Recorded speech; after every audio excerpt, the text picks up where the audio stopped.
Yo, yo, yo. This is Kwame Shakur. It's Alan Poole. This is Fred the Fresh God. And this is the Fonswa podcast. Fonswa. Shout out to all those Fonswations out there. Shout out going to on? the How y'all doing? Fonswations. Right back at it, like a crack at it. Episode 4, right? Episode man, 4. we on our 4th Give us episode, some bro. Yes, indeed.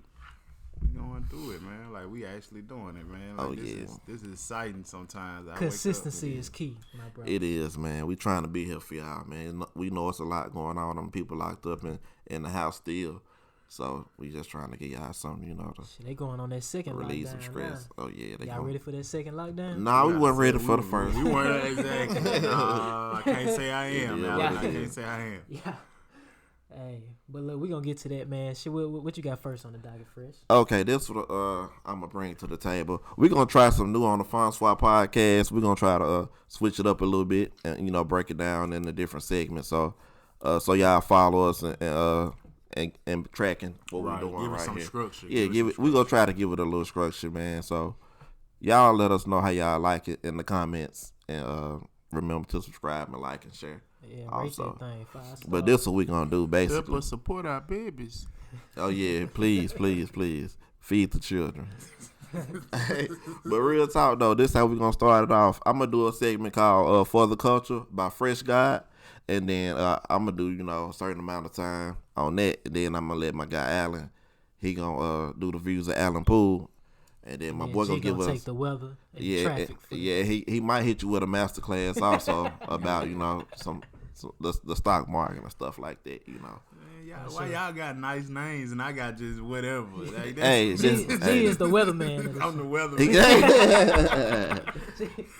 It is looking very, very, very sunny today. Nah, man, we gonna give him the master class, man, because he the master class. He the master of the disaster, That sound. and he know what he talking about. So Yeah. stay I tuned, like that views of Alan Poole. I wonder Yeah, where that's that came from. man. It came from y'all boys. This man right here, I ain't gonna sit here and lie. My boy, he get credit for the day because he really gave me the idea, the structure of the show came from this man right here. So Man, I just, I try, yeah, it's all good. But let me kick it off like this, man. Kwame Shakur in the Fonswations. Let me kick it off like this. I'm gonna start off with in the culture we looking at a disappointing time right now in the hip hop community. Why you say that?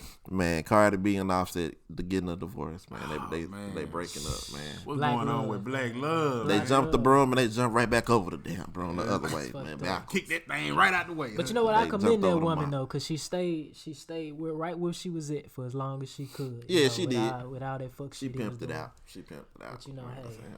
Yeah, it was a lot of stuff that I think he was doing. Yeah, but it's yeah. like, I don't think my boy really wanted to be. I don't think she was the booed up problem. like that. Yeah, I don't think she was the problem in the relationship at all. Not at all. He knew what he was doing. Nah, man. But she should have been picking up that mop instead of handing out that wop she was handing out.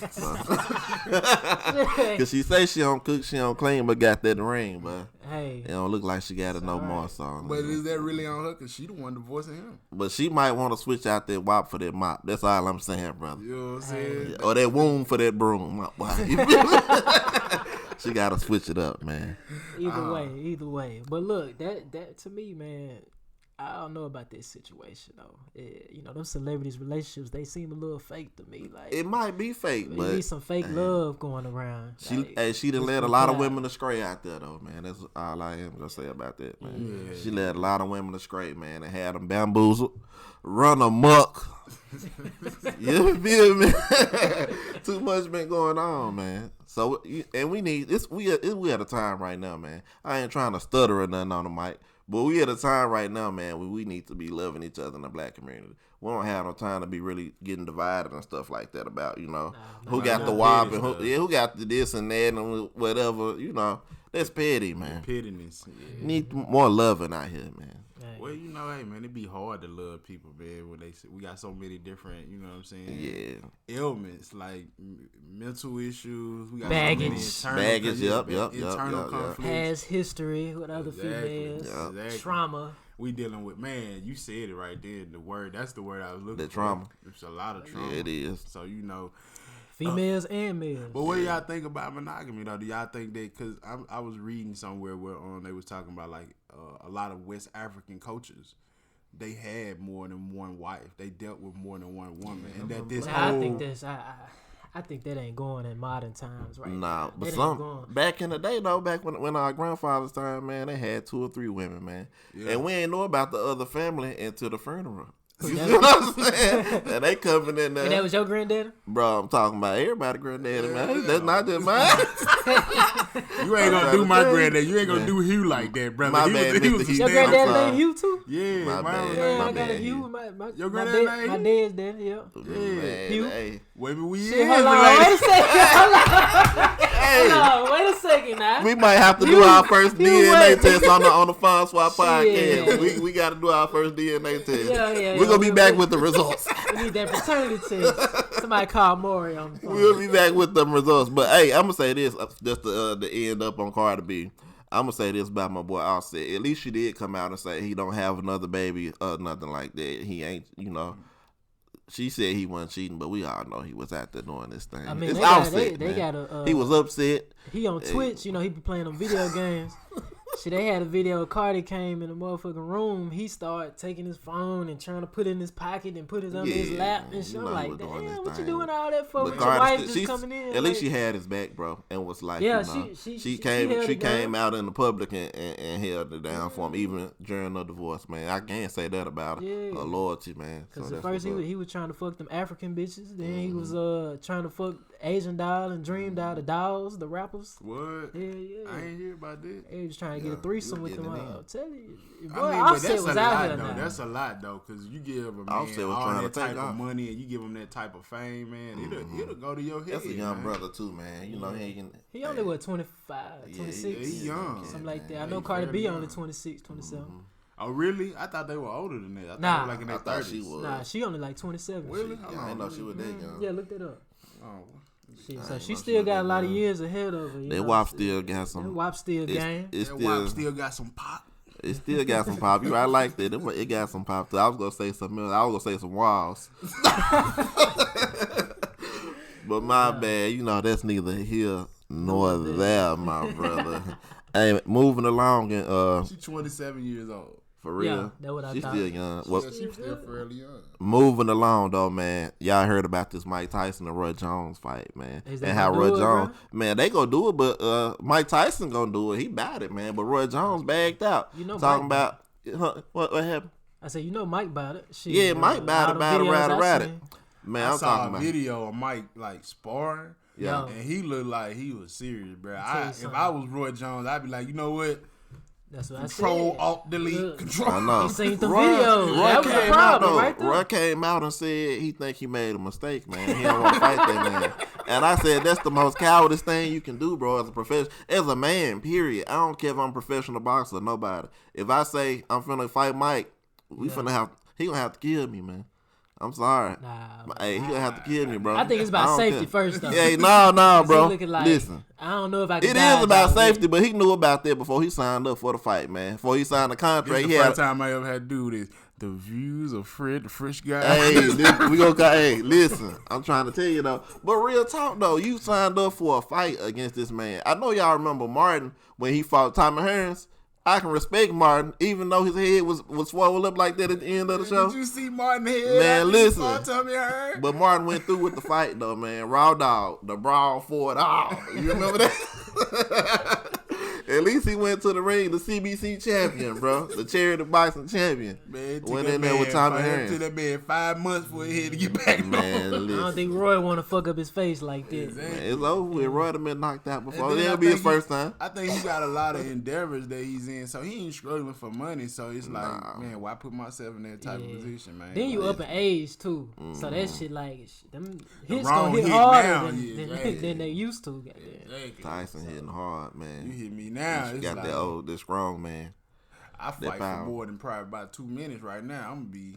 It's over because we ain't Sitting down on conditioned. the curb. And then you ain't signed up to fight Mike Tyson either. You're not a professional. See what I'm saying? This man a professional boxer, man. And he signed up on the contract. He had enough time to say, I'm not going to do this. You feel me? But he waited until a month before the fight and want to bag out. You see what I'm saying? Come on, man. Never fight nobody with a face tattoo. Man, listen, They I'm don't going care, there. I'm man. sorry, They don't man. care about We life. gonna fight. They don't I'ma care fight, about life, man. They don't period. care about life at all. I'm swinging. But yeah, Mike, he got his life together though, man. Shit, you know, he on the meditation and Zen. I know he shit. went vegan too. You know, yeah, I don't know if eating he's right, still vegan at the lot of moment, stuff, but get on the he went spiritual vegan stuff. for a while. He Yeah, lost a lot of weight. He yeah. looking real good out Yeah, there. Mike, if you see this, man, we want you on the Fonswa podcast. Come on, man. Just come mess with us, man. This is very educational. The views. K-phenomenal. The French guy. Oh man, yeah, we ain't getting that interview. For us. Yeah, you forget about Mike. Man, come on, bro. We Nah. love you, Mike. Yeah, This is ludicrous, man. He's just going back out the fight like that at the last You minute. saw that thing where he was talking about he was I'll fuck you till you love me, faggot. I Yeah, was like, Mike whoa. went in. He went in. Wait a He second. went in. Yeah, Mike used to be on some whole like that man used to be. He gonna whisper in your ear. Do you love me yet? That's what he gonna whisper. in We your got ear. a caller. No, this We got our first We caller. got our first caller. Nephew called into the first caller of the first podcast, boy. That's what I'm talking about. But let me tell you this too, man. Since Roy Jones stepped out, man, like a little girl, you feel me? It's all to the good. Shannon Briggs stepped up like a real fighter and said he want to replace Roy Jones. What's his name? Shannon the Cannon. Oh, ain't that the dude that support Trump? I don't know who he support, but he's Shannon the Cannon, and he want to step in and take Roy Jones.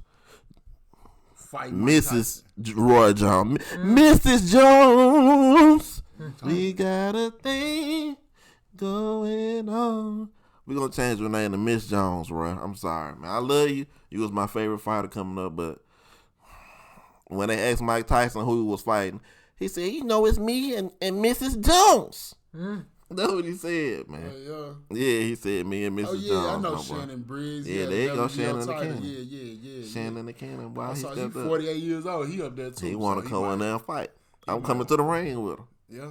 Yeah, I punched up to get beat down, cuz we coming straight to the ring. Y'all coming down there? It's on, but I'm be right there with him.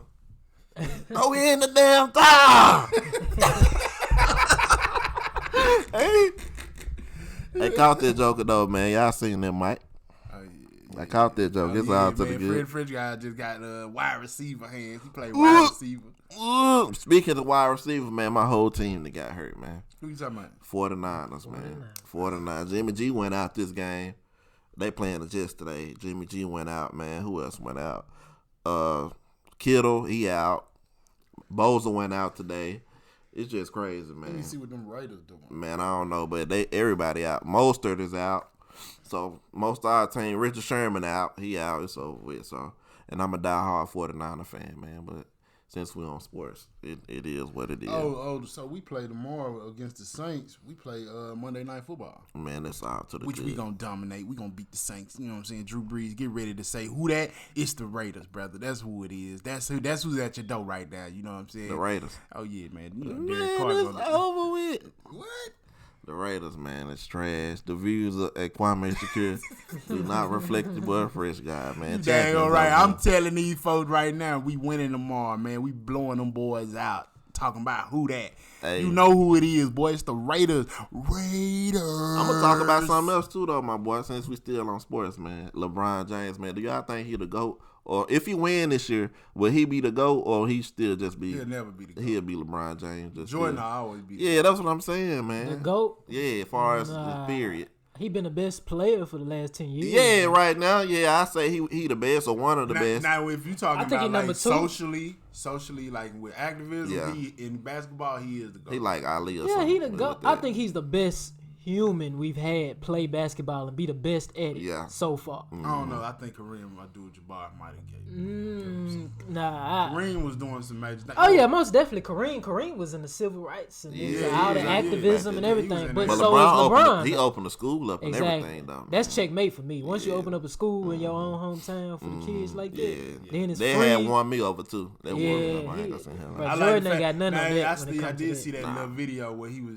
was asked about Malcolm X's book and he really like didn't know anything Fam. about it. I was like, Why He you said, lying on Malcolm X, bro? Yeah, I think old girl set him up though. He like damn well LeBron ain't went to college. You send him to asking all them questions to give it that damn book essays. And everything, exactly. Like what's your favorite part of the book? I only been reading it for the past few days. The whole entire book was just, That's how y'all I really feel wish about I got a chance to meet him, man. Like damn, he started talking about Martin, Farrakhan. Like nigga, we asked you about that specific book. But don't get on my boy LeBron, man. He trying to educate himself, though, man. That's all that matters. But that's crazy. Man, I wanted to get on Kanye, bro, cause that's what I was just about to do, man. More on entertainment news. We got my boy Kanye West talking about these rappers not owning their masters, man. What y'all think about that, man? I just want to say one thing. Y'all stand behind my brother Kanye West, cause he really fighting for us. You know, when it comes to people trying to get into the music industry, and what he doing, I think. The man been fighting for the last 5 years, and motherfuckers just want to call him crazy. You know what I'm saying? I don't think that's Kanye right. Crazy. I think Kanye. It started with them rants. Yeah. Well, you also got to remember that Kanye is a Gemini, right? So he got a good heart or whatever, but he got that other side to him. Yeah, but what about the message though? See, that's what a lot of people either say he Gemini or he crazy or he ain't taking his meds. That's not to neglect that's not to, you know what I'm saying, negate what he said. Some of the stuff he say be like on point all the time. Yeah, he say some stuff on point. But it's the way he said. I think that he lives in a bubble sometimes, right? And I think a lot of people, that's true too. I think a lot of you people get a certain amount of money, you get a certain style of status. It's like you start living in a bubble. Lupe Fiasco actually talked about that on his live talking about Kanye. Now that's the greatest rapper. Yeah, he dope. You know what I'm saying? Lupe dope. Hands down. He top 5. But I think a lot of people really disagree with Kanye because of the simple fact that he Trump supporter. So I think that's a lot of the reason. I don't think he is. He's not a Trump supporter no more though. I don't think he ever was. But he had Water Make America, so that made people look at him as a Trump. You see what I'm saying? So the world look at him as a Trump supporter. Yeah. So and he actually went back and said that was a mistake. That he but still though, you know, people don't forget nothing. Yeah, They gonna hold it. Kanye gonna always have my respect because he used his platform the other day and say what. One of the most important things that I keep yelling, free a political prisoner, which was Larry Hoover. Yeah, like, but he free Larry Hoover. You know, from he said free Suge too. Yeah. Oh, he did? Yeah, he tweeted that. Oh, yeah? I didn't see that. There you go. What you got on that? He said free Suge Knight. Free Suge. Oh, man. In jail with a cigar. Yeah. Still big boss. So you know then he said free Hoover. He said free Suge. Free Hoover, man. Free Hoover, man. I'm saying that out of my mouth right now. A free boy Hoover, point now. Yeah. So then he just had that interview with Nick Cannon. Y'all want to hit on that first, and then we get to the tweets. I still ain't watched that, man. I'm gonna watch that, bro. I'm gonna make sure I watch it. I meant to watch that too on that interview with Nick Cannon. I want to say this before you start on that interview, Alan. I'm gonna let you start on the interview and then take over with your views from there. But I'm gonna say this about Kanye and the contracts, so I can end. We was getting there. That's what I'm saying. No, I'm gonna just say this about him and Jay-Z about the master still, since I had kicked it off like that. About Jay-Z selling Kanye first 6 albums just so he can get his own masters back. And he did so knowing Def Jam won't sell them back to Kanye in the future, allegedly. So what y'all think about that, man? That's a foul move, huh? Well, you want to hear Kanye's response? Cause let me hear that. His response, he tweeted I'm going to let Alan take the floor. He said, don't let the system pit us against each other. Jay is my brother. I have been eternal love for all artists and have been through and are still trapped in this crooked system. Jay still doesn't get his own masters back for 10 years. I will see to it that we get all our masters. I seen that too. I read that tweet. Now this something, they killed Michael over this same fight. Yeah, they did. Right. And Prince. And Sam Cooke, right? So that, No, I don't know that. What'd you say? Hey, might have been though. It might have been. You never know. Yeah, you never know with this. So Fred, like you was into the music business. What is the master? Like, what is a master? Do you know? That's how you make your money, man. You want to own your masters. What is a master?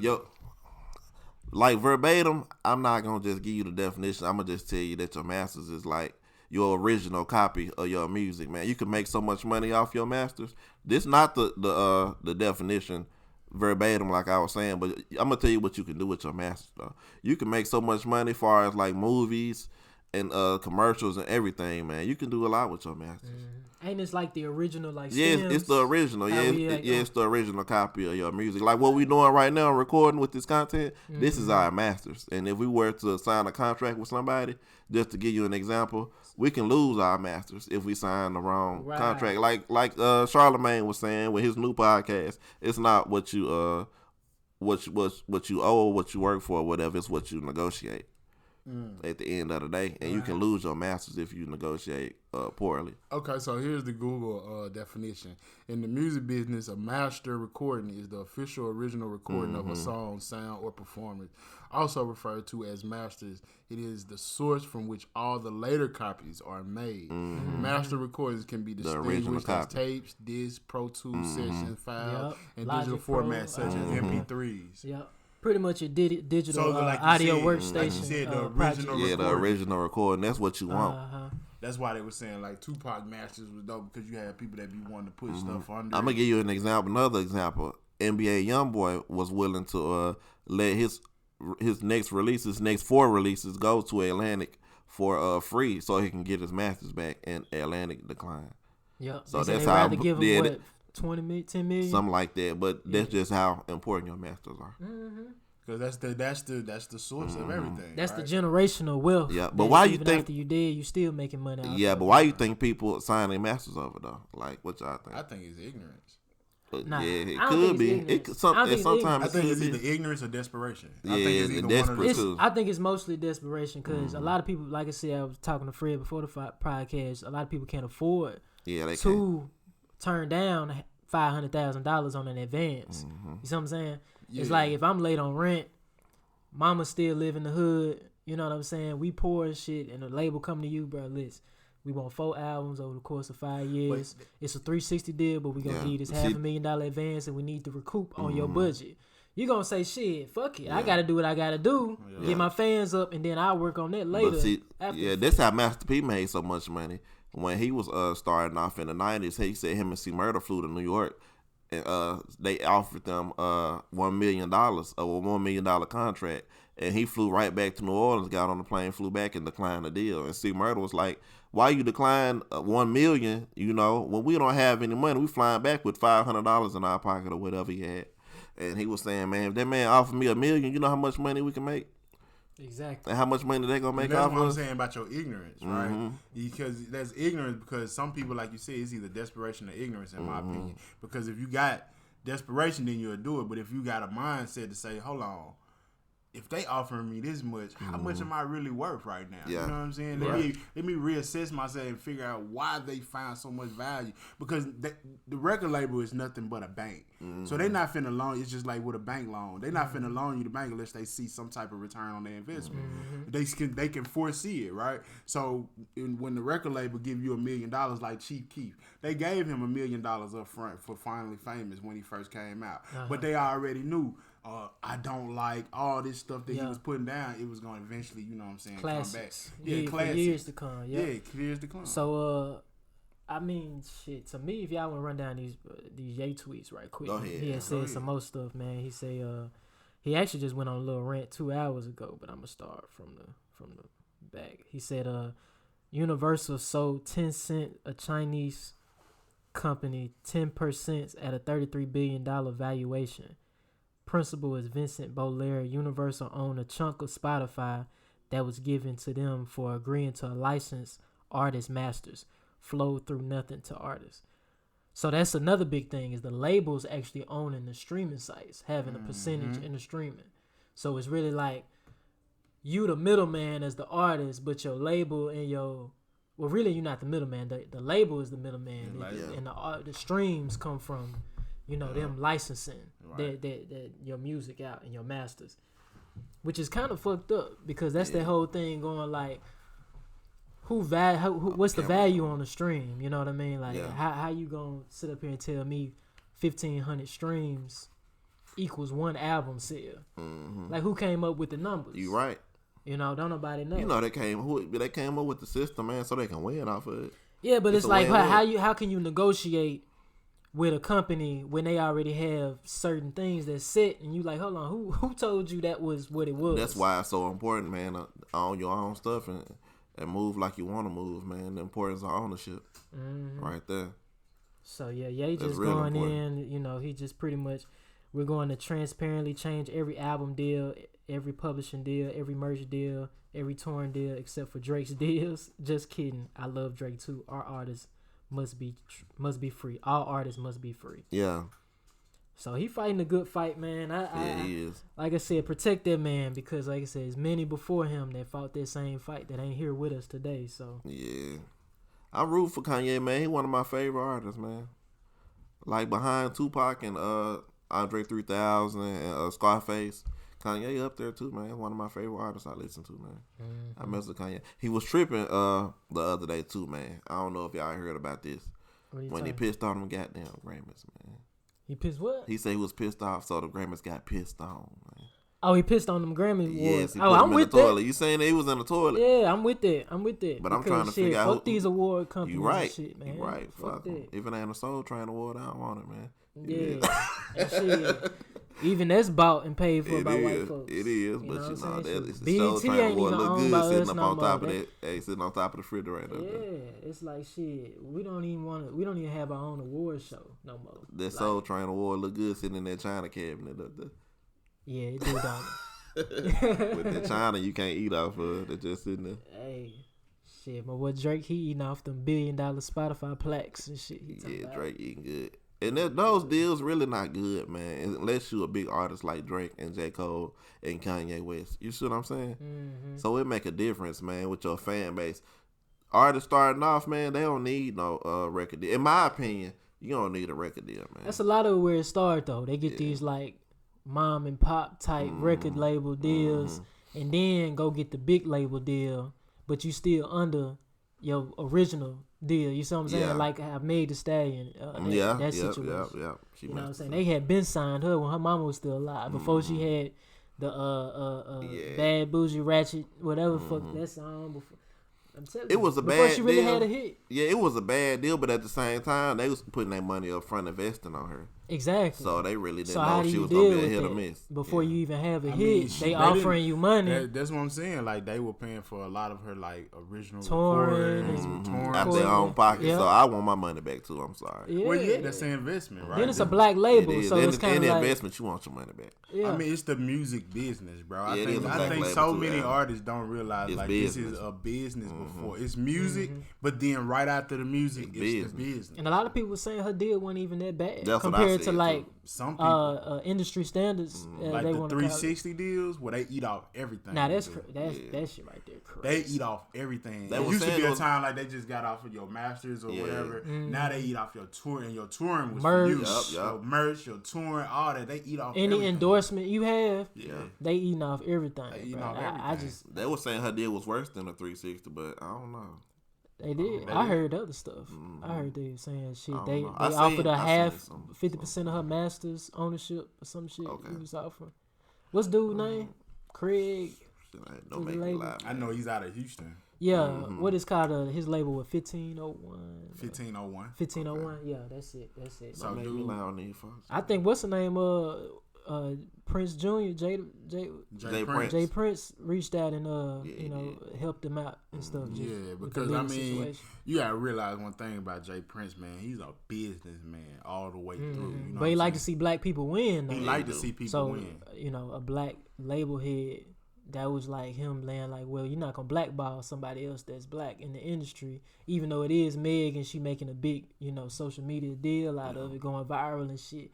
I'ma still help the man out, which is commendable to me. Right, Yeah, right. is. It is.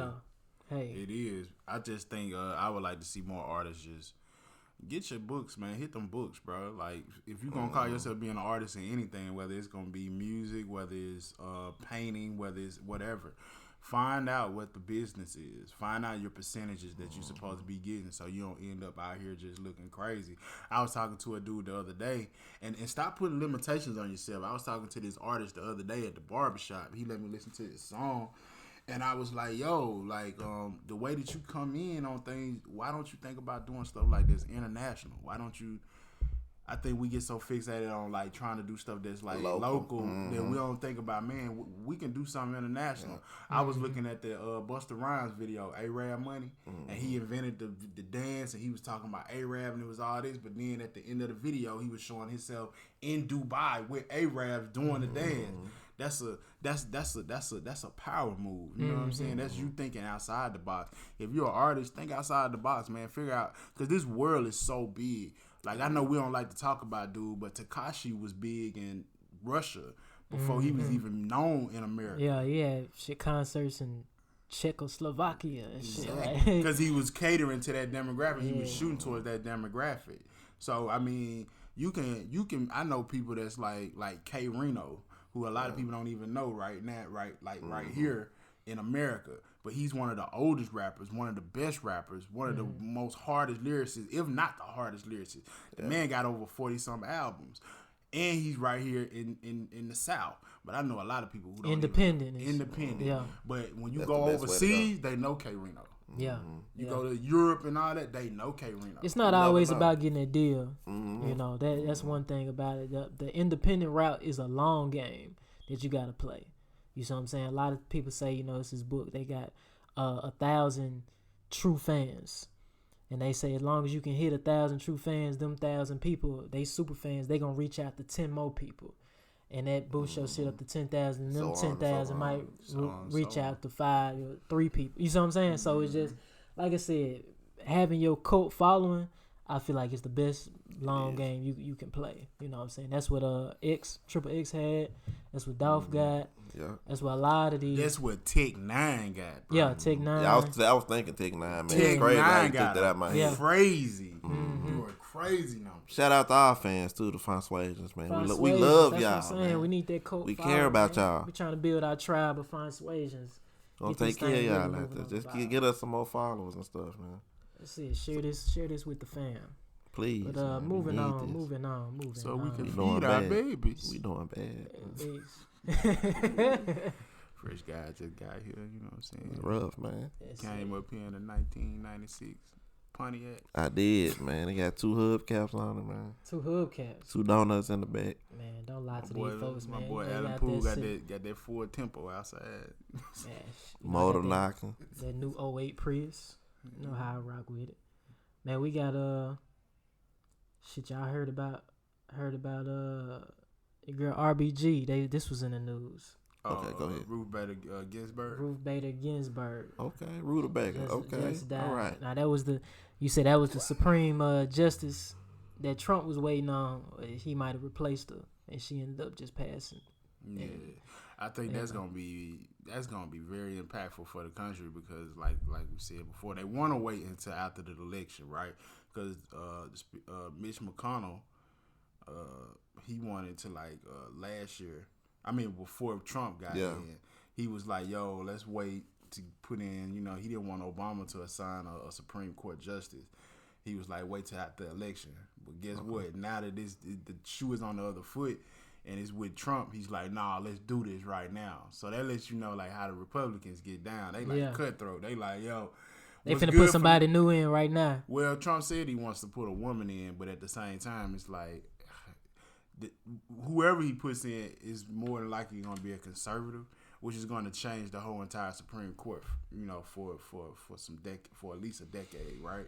Because at the end of the day, you know what I'm saying? They can't never be fired, right? Once you in, you in to death, for life. Till you retire, want to quit. Yeah. So the Supreme, he already had one justice pick with Brett Kavanaugh, which was very controversial.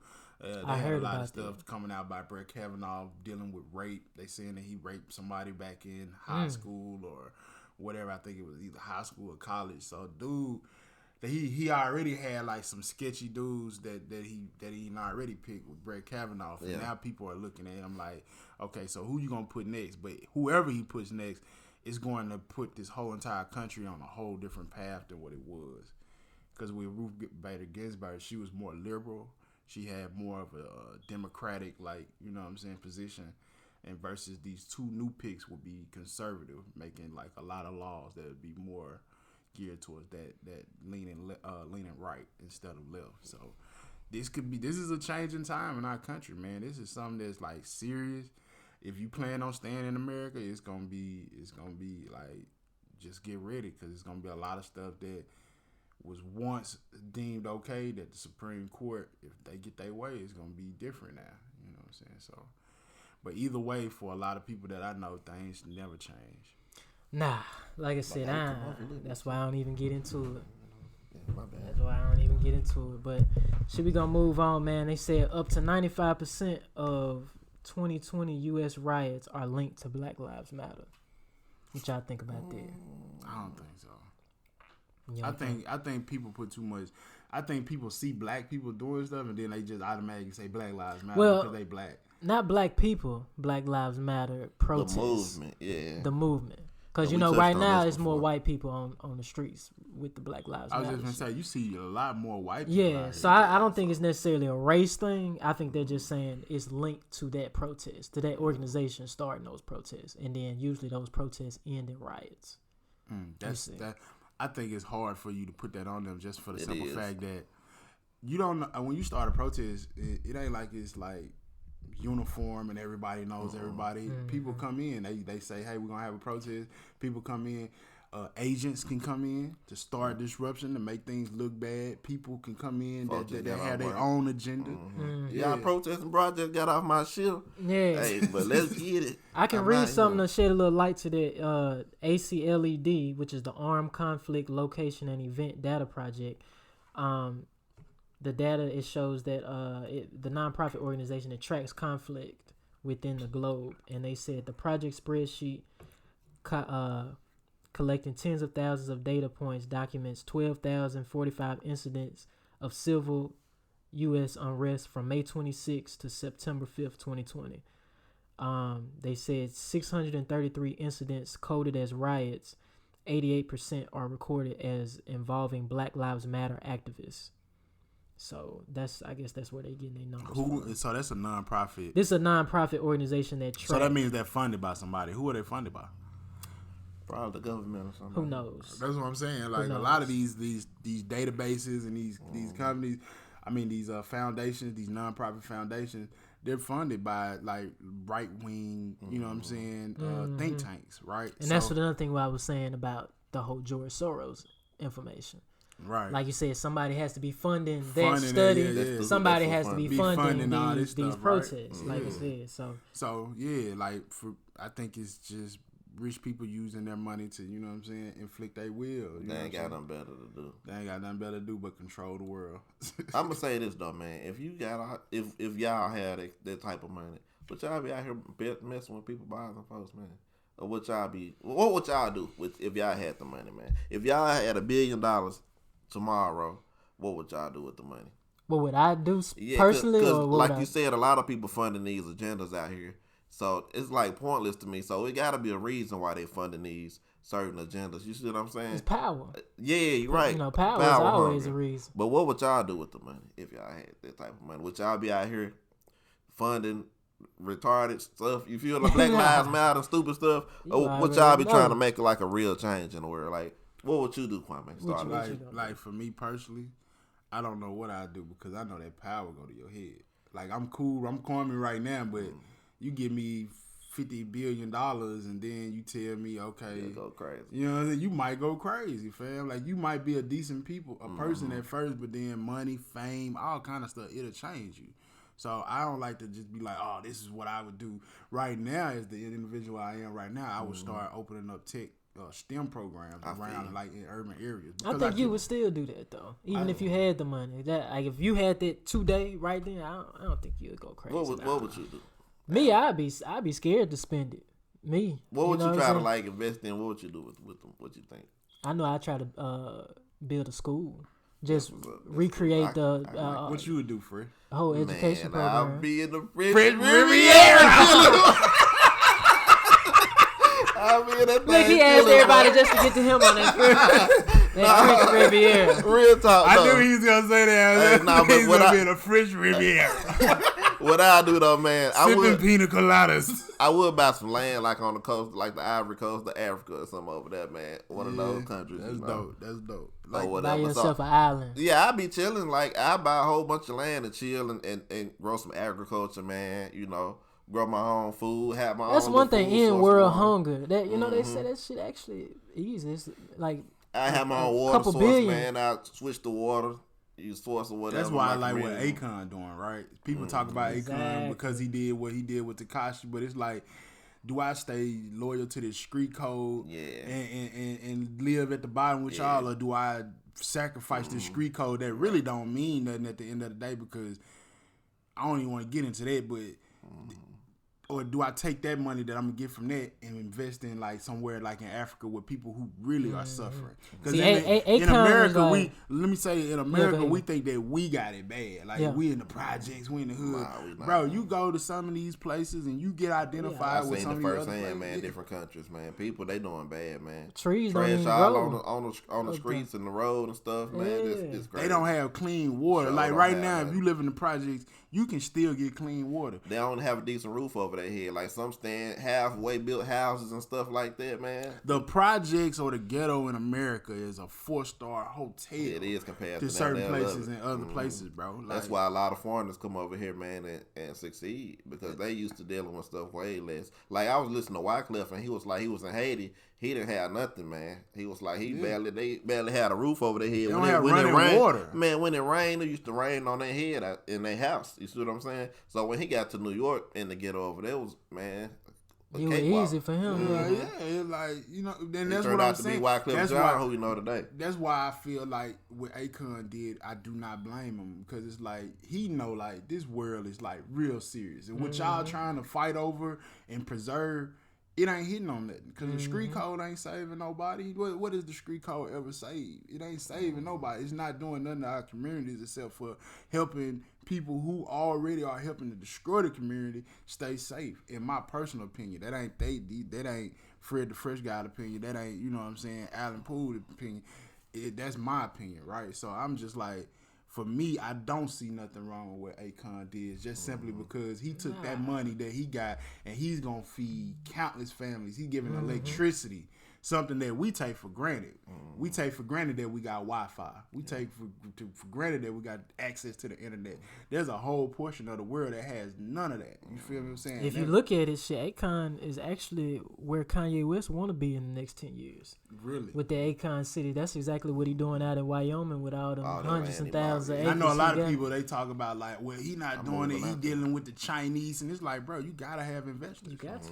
You got to. He not finna put his own $10 billion up to go. Why would you? Why would you do You that? know what I'm saying? Go broke trying to build some shit when you can Go use broke somebody like else. Jock. And, Yeah. exactly. You out here having the David Ruffin. Yeah, man. smart. So yeah, He's that's what I think I would do with my money. I would probably build like STEM, and I would put STEM programs in the neighborhoods that we live in. What Nipsey was trying to do.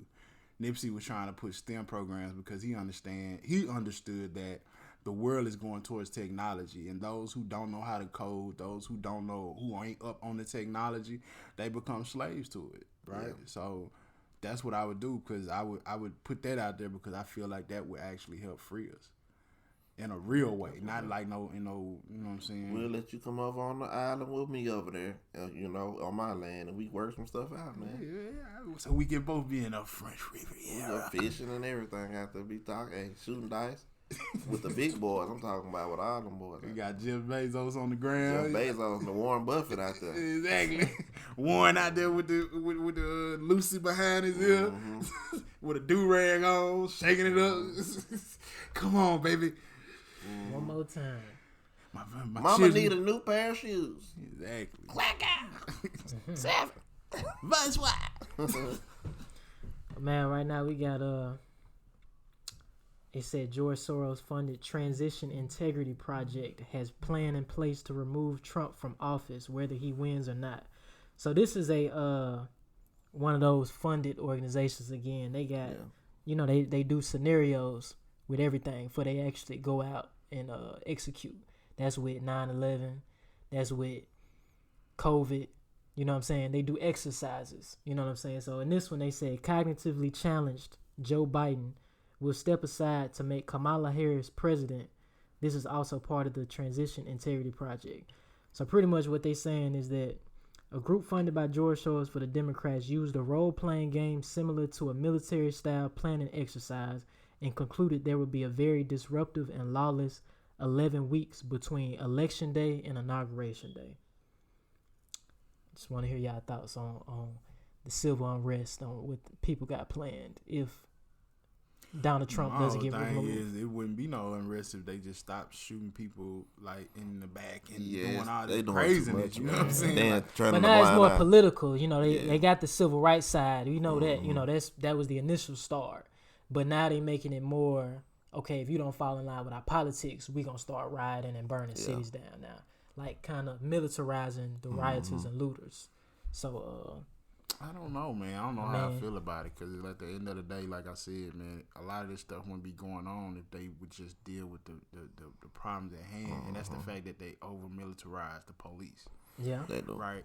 And I hear people saying, well, we shouldn't defund the police because then what will happen? I was like, what will happen is we will have money to put inside programs so people wouldn't have to break the law. Yeah, you're right. I mean, think about it. Ever since the Civil Rights Bill, we had more judges, but we got more people in jail. We got more teachers and superintendents and people on school boards, but we got higher dropout rates. You see what I'm saying? We got more police, but we got more crime in the areas that they policing. Yeah. So it's like, obviously, Stricter gun laws, but the highest death rate. good, the highest more gun laws. Yeah, So gun, and that's just common sense. It's just like with the prohibition when they outlaw alcohol. It was more alcohol out here than Being anything bootlegged. bootleg. Yeah. So I think whatever you divest from, you invest, and whatever you invest from, you divest from. And I think that if we divest from the police, that we can start to invest into these communities. Yeah. Right? I mean, the scary part to me is imagine being in one of these urban cities where they so-called defunded the police, and then somebody breaking into your home and you call the police and they say, well, you know, we ain't got the money or the troops or the patrolmen to come out there and save you, so you just gonna have to do what you gotta do. Or you call and then there's no operator on the other side. See, that's the future that they want to get us ready for. You see what I'm saying? That's with all the civil unrest. We're gonna defund, pull all the money, pull all the police off the streets, and then start civil unrest by hiring these looters and rioters to go burn down these democratic I don't think cities. it's that, bro, because you can still fund. They're not saying abolish the police. Not right? abolish. That would be abolishing, right? But I'm saying, like, when you say defund, that means, like, okay, why y'all need a tank? Yeah, you're right. Like, You why know, y'all got tactical gear on? you Like, don't why need y'all National why Guard for civilians, man. why y'all look like y'all in a foreign, And I get that. country? Protesters. Yeah, I'm with that. Like, why y'all look like y'all got? You don't need need all that. That's money But- that we can take from that and invest in programs that can lead, like STEM programs that can actually prepare the communities that they're policing for like better, like a better future. Yeah. Yeah, Well, let's you're just say hypothetically, that was the case where they say, hey, we not finna put no more money into police, but so y'all do what y'all gotta do, but when you call, don't call us, cause we ain't got the resources. Okay. We gotta start Hypothetically, thinking if it policing does get to ourselves, that, man. I don't Yeah, like I Then was what just would be finna the say. I was just solution? finna say, like, I was reading about the conservative vice lords in Chicago back in the 70s with like Bobby Gore and Pip. And at one point, there was no crime in Lawndale because the vice lords were actually Cleaning it up. policing it. Nah, yeah, they were policing everything. Now, you had other branches of vice lords that were still doing what they were doing, but the conservatives was really like they had businesses. They were policing the neighborhood, and crime in Lawndale, which before then was just high, just crazy type of crime. It was almost non-existent. They were working with the police department, Yeah. and to, you know what I'm saying, to ensure that there was safety when they walked the streets. So for me personally, I think it would just go back to that. Like these groups and these organizations that's being used for negativity or that's being used to do harm to the neighborhood, I think that then they would have to step up and start trying to do right. Because even the cartels do right by their people. Yeah. We see them going around and cutting and killing, but we don't see that Chapo built like 100 hospitals. And then he out here, building roads and they like protecting. And I've talked to Mexicans that say when Chapo was running around doing what he was doing in their part of Mexico, that you could walk anywhere at nighttime and nobody bother you, right? So it's like it was just probably. I mean, but how many of these big city communities are organized in that manner to where, okay, let's say the police don't answer our calls. Who do we have? You know what I'm saying? There's not many organizations that you gotta start y'all somewhere, go. though. Exactly. Yeah, you gotta start somewhere. We gonna group up, you know what I'm saying? Whether it's a Have neighborhood meetings, watch. little meetings I like what the every week. GDs do, bro. The GDs in New York, I've seen stuff about them. Right. Actually, But crime in New York is high right now because of the whole police situation. But I'm saying, you were saying like what would happen? I see people that's like the GDs in New York. They have like whole entire things where they clean up the whole entire neighborhood. So you know what I'm saying? They doing like trash depot. This is the stuff that they not showing people, right? They just saying, oh, these groups are just this bad thing, right? But they have laws and they have guidelines they go by. You see what I'm saying? They have organization. They got structure. So it would just mean that organization, that structure would be enlarged because it wouldn't be. Because a lot of the time, we don't like to talk about it, but the police are sometimes the biggest gang in the neighborhood. They are. Sometimes the police are the ones that's bringing in the drugs. A lot of the time, it's the police. It's all the time, man. It's all the Some time. of the time. It's the police that's doing that. all We this. get it from, man. That's what I'm saying. You talking about, like I just was just saying about crime, right? So the crime it's crazy that the more police you got, the more crime. That would mean that one thing, that the police are complicit with the criminal. Yeah. Don't they make? Look, I don't know. I might not know what I'm talking about right now, but I'm just assuming that they make cocaine from poppy seeds, right? No, poppy seeds come from heroin. Cocaine comes from the coca leaf. Coca leaf, poppy seeds, whichever one. One of them. I ain't never seen one in the neighborhood though. Nah. You see what I'm saying? No poppy seeds or no coca leaf. So somebody got to be making the drugs and sending them to the community. I find it awkward that, like, back in the day, heroin was the biggest thing when they was fighting in Vietnam. And what was one of the biggest exports for Vietnam? The poppy seed. But then when everything shifted to South America with Reagan, all of a sudden cocaine come in. And what's one of the biggest things in South America? The coca leaf. So, that's just how that cookie crumble. If you got any common sense, you can see that there's a correlation between the government. Nah, it's just like being you know what's going on. Larry Davis. I don't know if y'all remember him. That was in New York. Larry Davis. That name sounds I real do. familiar. I seen somebody make a T-shirt with Larry Davis' face on it. Or whatever. What is he? It said Larry Davis Gun Club. Well, Larry Davis was a crack dealer back in the 80s, right? Okay. And he was selling crack for the NYPD, for all police officers that were involved in the NYPD. So that tell you a lot right there. And they tried to come in and do a hit on him, you know what I'm saying? And when they came to try to do the hit on him, he ended up shooting it out with the police and getting away and stayed away for a long time, was able to elude the police. Exactly. Larry Davis, he was able to get away from the police and keep his family safe, get them to safety, and get away from like 100 police, New York Police Department, NYPD. So, and he was on the run for like 2 weeks or something like that. And then he still turned living? himself on. No, they killed him in jail. I figured. Once he finally did get caught, he got off for shooting the police because they ended up finding out that the police were involved with the drug traffic. Yeah, they had to get rid of him. Yeah, they don't forget. You know what I'm saying? When I say they, I mean the certain fraternal people. order of police. Right. Well, not even just the system doesn't forget. Like there's people in places. Like me and my homeboy, we was talking yesterday. This system is it's set up on criminality, right? Murder, thievery, drugs, all that stuff is that go hand in hand. That's how the government make money out here. That's how they do it. That's how they do their dirt. Man, I got something else, man. Just we gonna get our Black Lives Matter, but I got another article I want to get through. It says Black Lives Matter founder who admitted she's a trained Marxist now confesses to practicing witchcraft. Black Lives Matter co-founder Patrice Cullors has admitted that the movement is not just about racial and social justice, but at its core, it's a spiritual movement that involves invoking spirits with mantras and gifts until those spirits actually become present with you. She says, She said, I started to feel, she said, Kularis echoes that the sentiments of Abdullah is a very important practice. Hashtags are for us, are way more than a hashtag. It is literally almost resurrecting a spirit so they can work through us to get the work that we need to get done.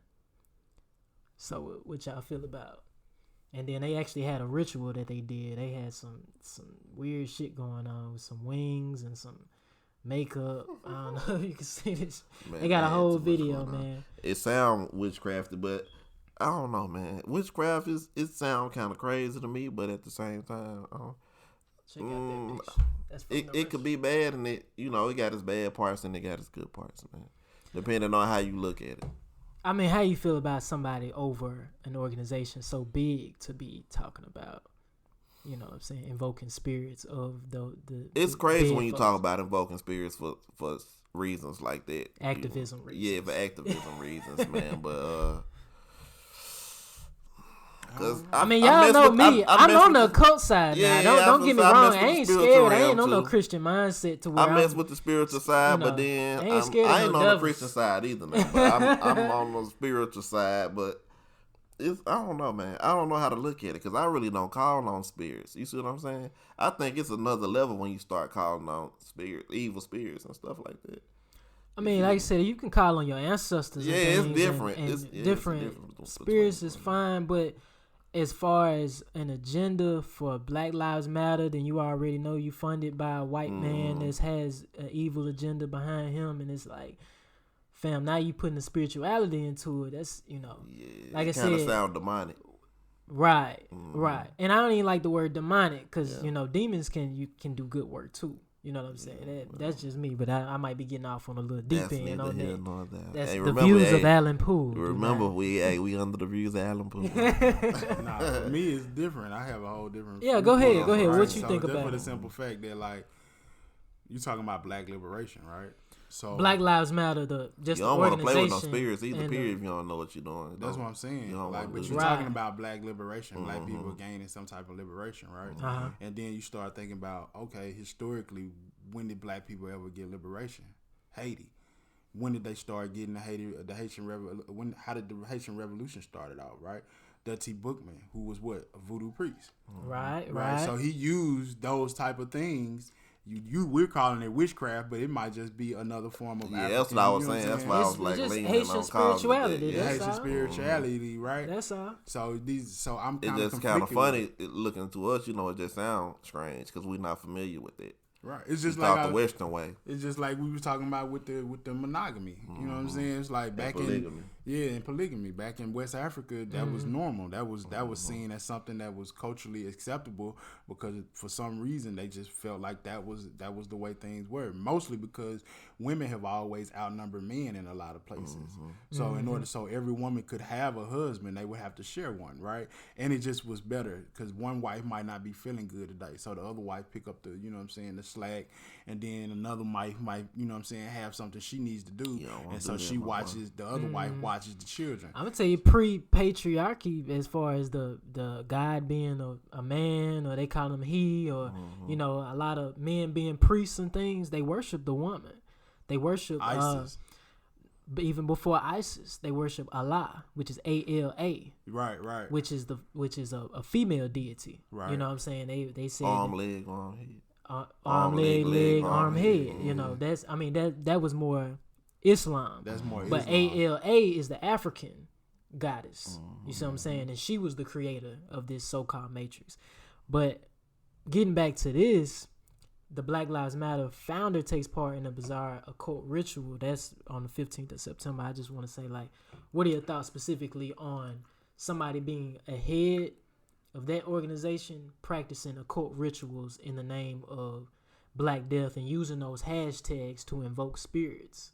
You see what I'm saying? I don't know. That's weird, man. It's weird to me, but I don't know exactly what's going on, so I can't be like, yeah, okay, I get your own spirituality, what you do behind closed doors. That's one thing, but to actually outwardly do it for a cause, for an entire nation, weird to me, man. That's I said though, the Haitian Revolution, bro.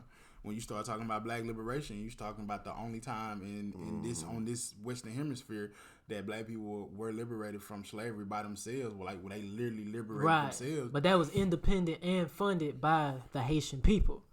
Well, not necessarily. You had the British in there who had conflict with the French who wanted to see them Okay, yeah, you're right. You They had a lot allies. of white people that actually indulged in the Haitian Revolution on the side of the Haitians. Okay.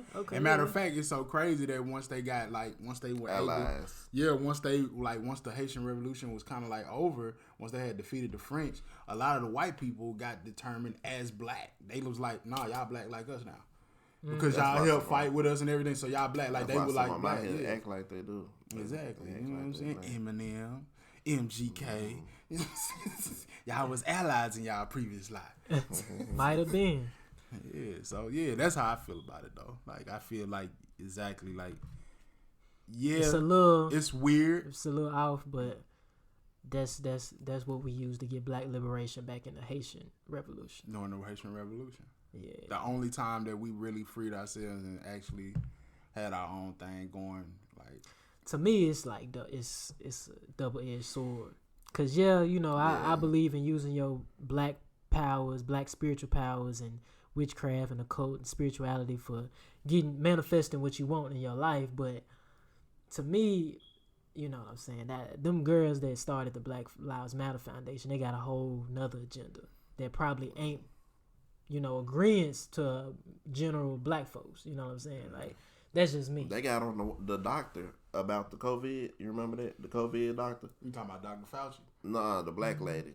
Talking about how she practiced spirituality or whatever. Yeah, I know who you're talking about. Dr. Emmanuel. So I wonder if they gonna keep that same energy for Black Lives Matter also. BLM got on her? Nah, just people in general, like the public, about her practicing with that demon sperm and shit she was talking about. Yeah. They got on her and said she was crazy or whatever, you feel me? And she was coming out with the hydroxychloroquine saying with the statements about the hydroxy. Yeah. Now, what y'all think about that as far as that, being a supplement to instead of getting a vaccine? If she said it worked and she can prove it, then I ain't got no problem with it. To me, it's still a drug. It is, but if she can prove it curing COVID, then that's a whole other thing still. And it was originally used for malaria. Okay. But there's so many different things that I heard cured COVID. Like my father, he caught COVID.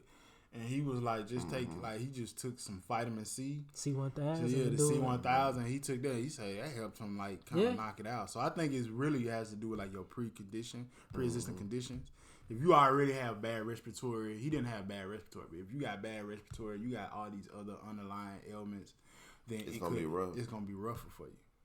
Yeah, and then again, you got to look at a lot of people ain't dying at the house from COVID. They dying at the hospitals. True. So it's like we don't have a vaccine. So what are you really treating these patients with? Misdiagnosing them, man. You see what I'm saying? I always found this crazy, bro, that the hospital doesn't have healthier food. Yeah, that too. They always have McDonald's and stuff. They have McDonald's, Chick-fil-A. I be like, why y'all ain't got nothing like?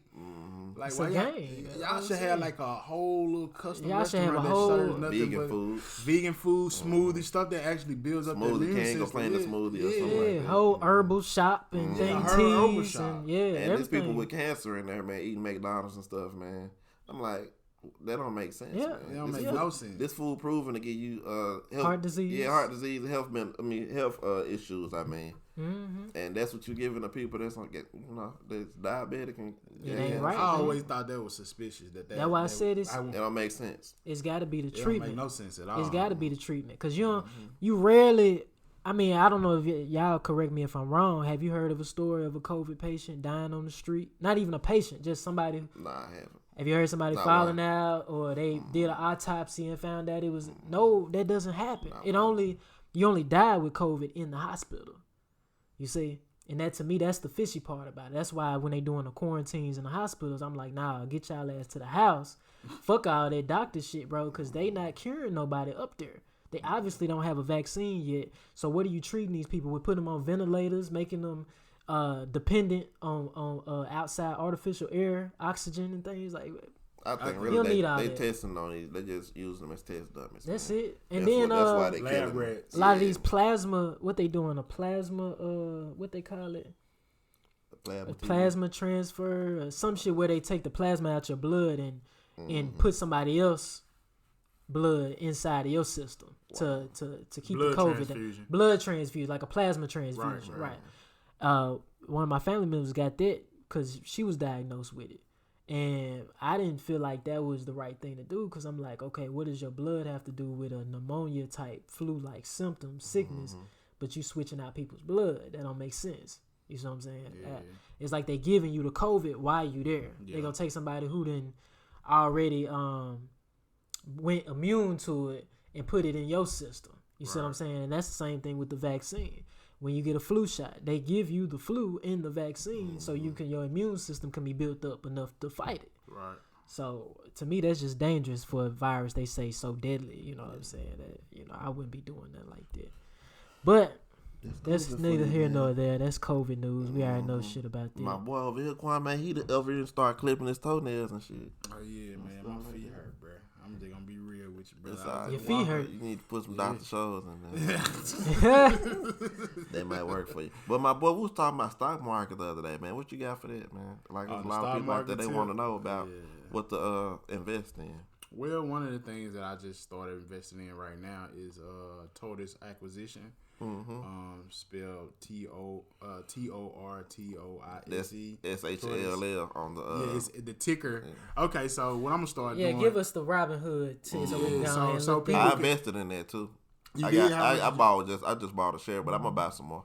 Okay, so this is the thing, right? So from now on, like in the Fonswa podcast, just to make the proclamation, I'm gonna start like giving y'all like different words that you can go study. So, because I know we're gonna start talking about stock market, but I don't want you to be so bewildered by the language that you can't, keep up with what we're talking about. So, now, you necessarily ain't gotta teach it on the podcast, but you can tell them to look up certain. Yeah, that's what I'm saying. I'm gonna have like certain words of the day or whatever. So that'd be familiar. So what we're doing today is we're gonna talk about tickers. Tickers, okay, so you download Robinhood, you put all your information, you get situated. The way that you find a stock is you go on the search, and what you do is you have what they call tickers.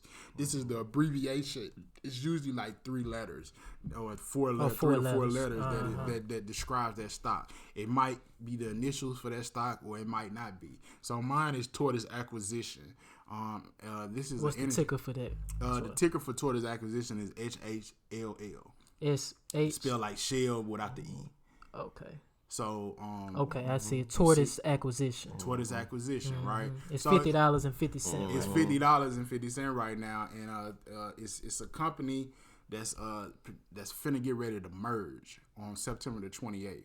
So on September the 28th, there's supposed to be a shareholder vote where everyone that has some type of stake inside of the company, they vote and they decide if they want to do the merger. Most people, they want to do the merger because it's going to lead to more profits in the stock market, because they're going to be combining themselves with this company out of I think it's Nashville or Austin, Texas, called Helium.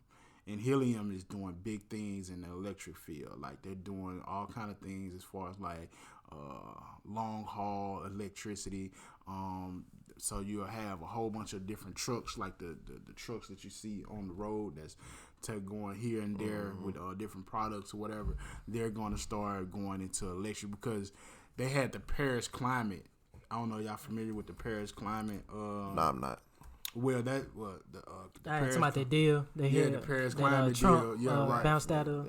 Yeah, that Trump bounced out of, that he's going to eventually have to come back to, right? Because mostly everybody in the world is having to sign up for this thing because they're trying to deter global warming. So they're looking for, the world is going towards cleaner energy because it has to. Because if we don't, what is the Paris deal though? Like, what exactly? It's basically an agreement. The Paris deal the Paris climate agreement is basically them agreeing on that there's going to be certain things that's going to be in business and industry, countries global to start. They're going to have to start going more green. They're going to start going to more cleaner air because we're dirtying up the atmosphere and the stratosphere with what we're doing right now, right? So, one of the things that Helium does is it's a part of that, right? So it's a $1 billion company on the rise. So right now, if you get into it, it's $50. It started off at 20. I think it started off at 12. Then it went to 20, and now it's all the way. Last week it stayed at like the $40 range, but Friday it shot up to $50. August 5th it was $20. Now it's up to $50. So there you it's go. up to That's $50. 215% in the last 3 months. So that's a good little double up on your If you money. would have just gotten it the few months ago, you would already have a return on your money. That's just Shit, really, right? That's 4x, right? Yeah, 200%. Yeah, 4x almost your money, 200%, right? So this is the stock market that I'm telling you about, right? Because we want to start investing in these different companies because this is how we make money, right? This is how we make our money work for us. So we don't have to continue to slave on a job. We can start to gain some type of financial freedom. So the company for the day, and I try to bring y'all different stock every episode. It's something to look forward to, you know. Tortoise Acquisition is the stock that we're doing today. It's SHLL. The ticker is HSLL. And look into it. Look into Helium. Look at what they're doing. They're merging each other together.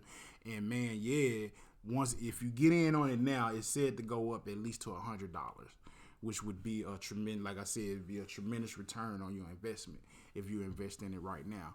And if you stick in it for the long haul, the company has just tremendous growth potential. So yeah, man, like for me personally, I invested in Tortoise Acquisition. I got like 7 shares. I'm going to spend a little bit more, probably about $200 more just so I can get 10. Because I like to just have 10 shares and all of the stuff that I do. Another, I might get 10 too. Yeah, I think I might get 10. Yeah, might as well, right? Because it's going to shoot up. Like, this is, if y'all listen to this before September 28th, buy this stock if you don't believe me. And I guarantee you will see a return on your investment. It's the 20th right now, so it's the like 20th. a little over a week. It's a little bit over a week. So this is coming out on tomorrow, on Monday. So, or Tuesday, however it gets uploaded on Apple and all the other After we get done with the podcast, I'm gonna buy some more shares. Another thing I should say to you is you should buy. I don't want to, you know what I'm saying, put another stock in, but it's so important that we go ahead and buy this now. It's Apple. Apple did a 4-1 split, and now that Apple has done this 4-1 split, the stock's prices went from $450 some to $100, $110. If you buy that stock right now, I can guarantee you within the next 3 years you will see at least a 500% return on your investment. So buy it now. Well, don't guarantee. I can almost guarantee because Apple. He's right though. I shouldn't guarantee it. Just anything can happen. Legal anything can happen. That too. Yeah, because I'm not a professional financial advisor. You right about that too, eh? Yeah. I'm glad you put me on. Reasons. I get for legal. Like that man told us to invest. Yeah, we just put the whole I house would up. exhort you. The whole house up on Apple stock. I would exhort you to buy Apple stock. It's at 110. It's affordable. The reason why Tim Cook did the 4-1 split is because he wants to be able to allow people in this climate to be able to invest in Apple so they can get in. I see it is. It's only $100 for the stock now. It was higher than that. It was like $400 something before they did the and it's only gonna go up because who don't use Apple? Like you using an Apple telephone right now. We're using an Apple. I wish I would have had laptop. Jumped on it earlier when it first started, man. We don't be knowing. Don't nobody be up on that. Man, nah, they don't teach us about this in school. They don't teach us about that, man. This is how people make money. I would have did that instead of going to college, man, to be honest with you. What? Investing. In the stock market, man. Because if you invest in Apple right now, let's say you got children. You buy each one of your kids at least 10 stock. You spend a rack, you know what I'm saying, just to get them the Apple stock. When they get older, Apple is going to do nothing but grow, in my opinion.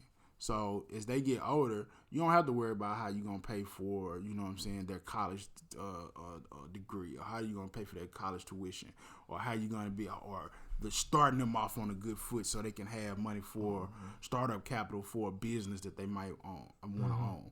They already have it.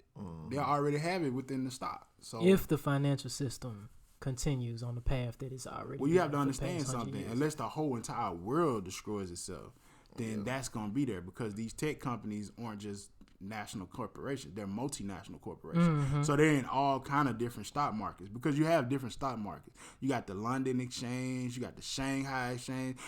China just opened up one called Star. So you have all these different exchanges all around the world, and Apple is a multinational company, so it's in all these different exchanges. So if you invest in it, if America was to fall today, it would still hold its value because it's everywhere. If the whole entire world would have to fall. So you're betting on that the world will fall. Okay, let's say we already had a lockdown, right? Right. Now, let me just ask you this question. Okay. So we had the first lockdown. That was global. Right. A second lockdown being global again. Right. That would be bad on the stock market. Am I right? But it didn't. It's not that. Let me tell you what you're wrong. Mm-hmm. It's bad on like companies. Well, like, I'm asking. You know. It's bad on companies like the NASDAQ because the NASDAQ. I mean, not NASDAQ, but the NYSE, the New York Stock Exchange. It's bad on those type of companies because those are like Coca-Cola and all this stuff. But the tech companies actually rose, right? The tech companies rose because at the end of the day, we all use tech. We're using tech more than we're using anything else right now. Zoom has climbed up tremendously. It went from $82 early, it was $67 in January to right now. If you would have invested in it now, it's some companies did thrive. You know, 400? Those type of so like you said, Zoom companies, Netflix. These are tech companies. So the NASDAQ is still up. So which is what we use to that's the exchange for tech companies. Mm-hmm. So yeah, man. Like for me personally, I don't see that ending. Like our whole entire lives is going into tech. Our schooling, everything. You don't think is going no into lockdown tech. or government reset? No, because you're still gonna be able to get money on your investment because you're still using tech. You get money in stocks on what's popular, what people are using the most, right? Oil stock went all the way down. Why? Because nobody's using oil, nobody's driving, nobody's traveling. The airline business is only alive right now because of the fact that the government is giving it subsidies because trying to keep it afloat because it's not making any money. But guess who is making money? Tech. Mm-hmm. Tech is the future. Tech is the way to go. Right. That's why I'm telling you to go into Tortoise Acquisition. That's why I'm telling you to go into Helium and buy into this because that's tech. So to you, tech would be recession, depression proof? At this point, yes. Okay. At this point, yes. That's really the only thing we got to use, though, at the end of the day. Mm-hmm. It's the cell phones and computers and all this stuff like that. I want to... Zoom is at, just to clarify, Zoom was at the beginning of, hold on, let's go to the beginning of the year. In the beginning of the year, Zoom was at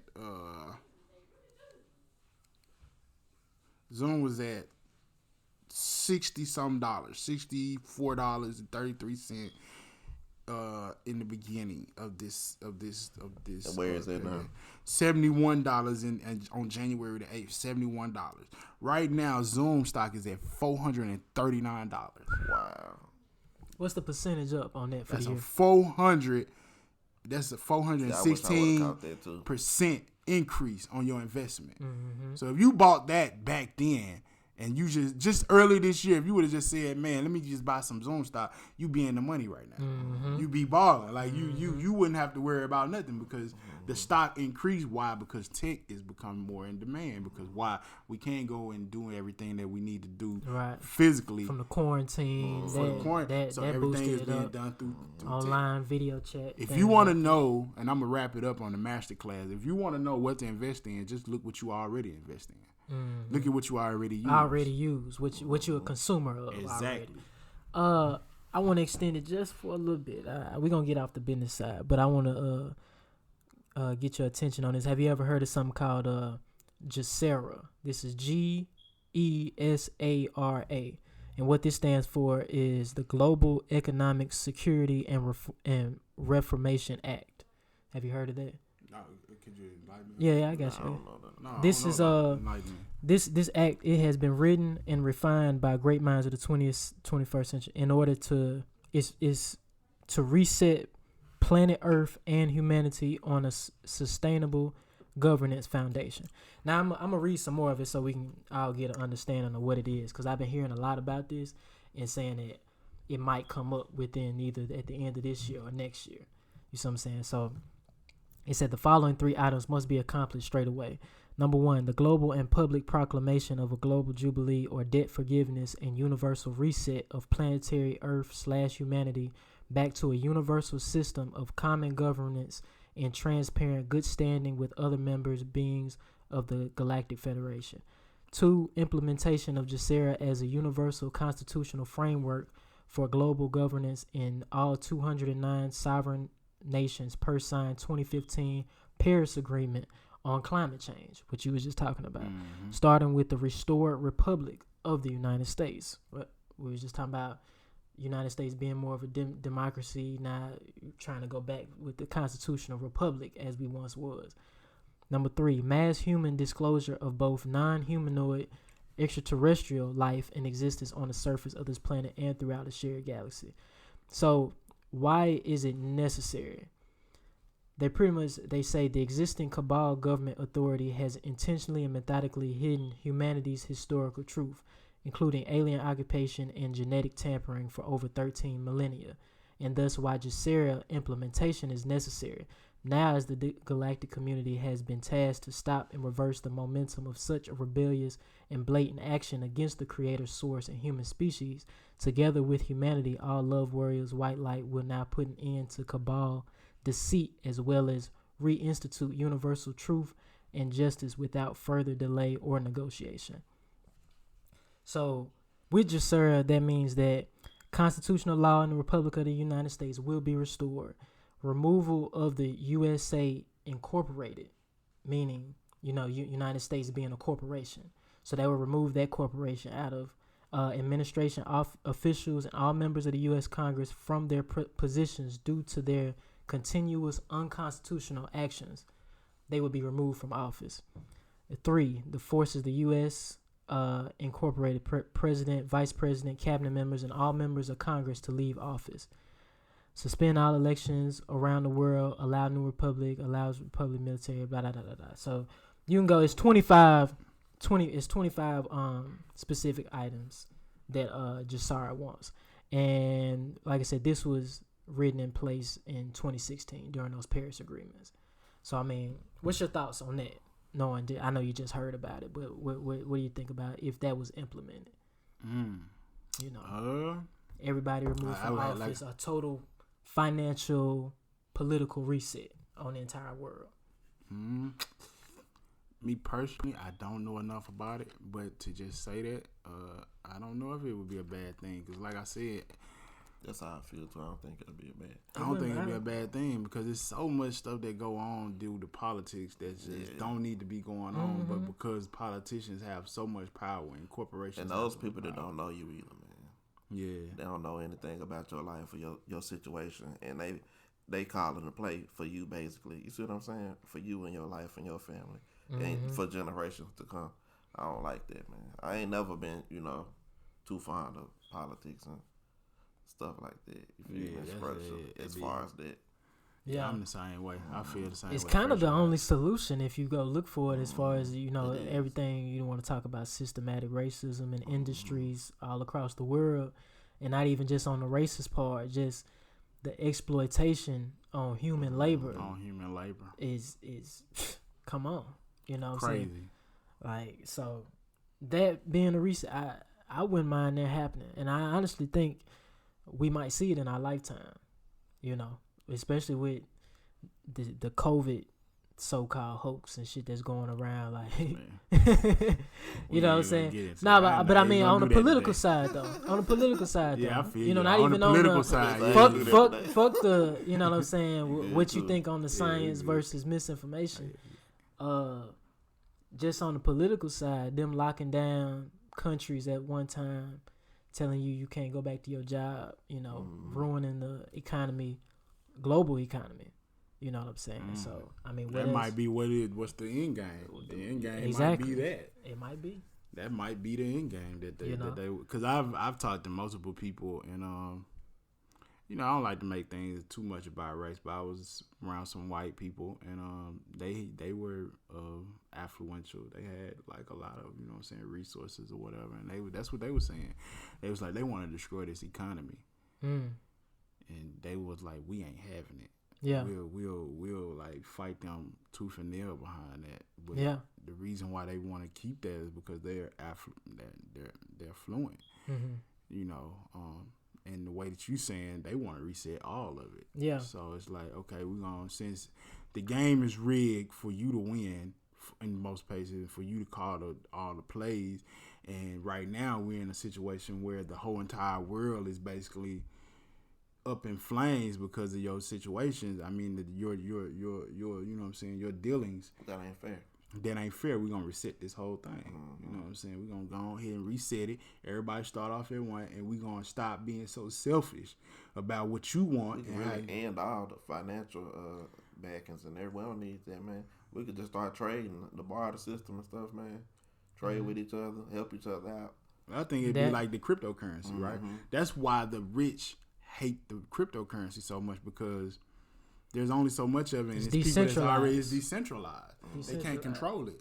The only way they can control it. You said something about control, man. Yeah, they can't control it. So, you know, if I'm a Rockefeller and I got $10 million, but I can't buy all of the Bitcoin, I can't control the Bitcoin. There's people who already have large amounts of Bitcoin. Now it's an even playing field a little bit. And them banks been already on it anyway. J.P. Morgan, goddamn, a lot of big. They can't because it's like you said, it's decentralized. They can't buy I'm saying that they already have started to invest in that way as far as cryptocurrency. The only way that they can actually do it is what they're doing right now in Nigeria, where the government cracks down where you can't. They try to regulate the internet, so you can't. You know what I'm saying? You can't. Yeah.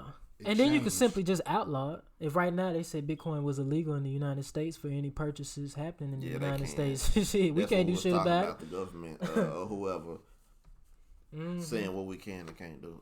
I don't think they could even stop it then. I think because they were still doing illegal activities with Bitcoin when it first got started. That's where it got its roots in with Silk Road.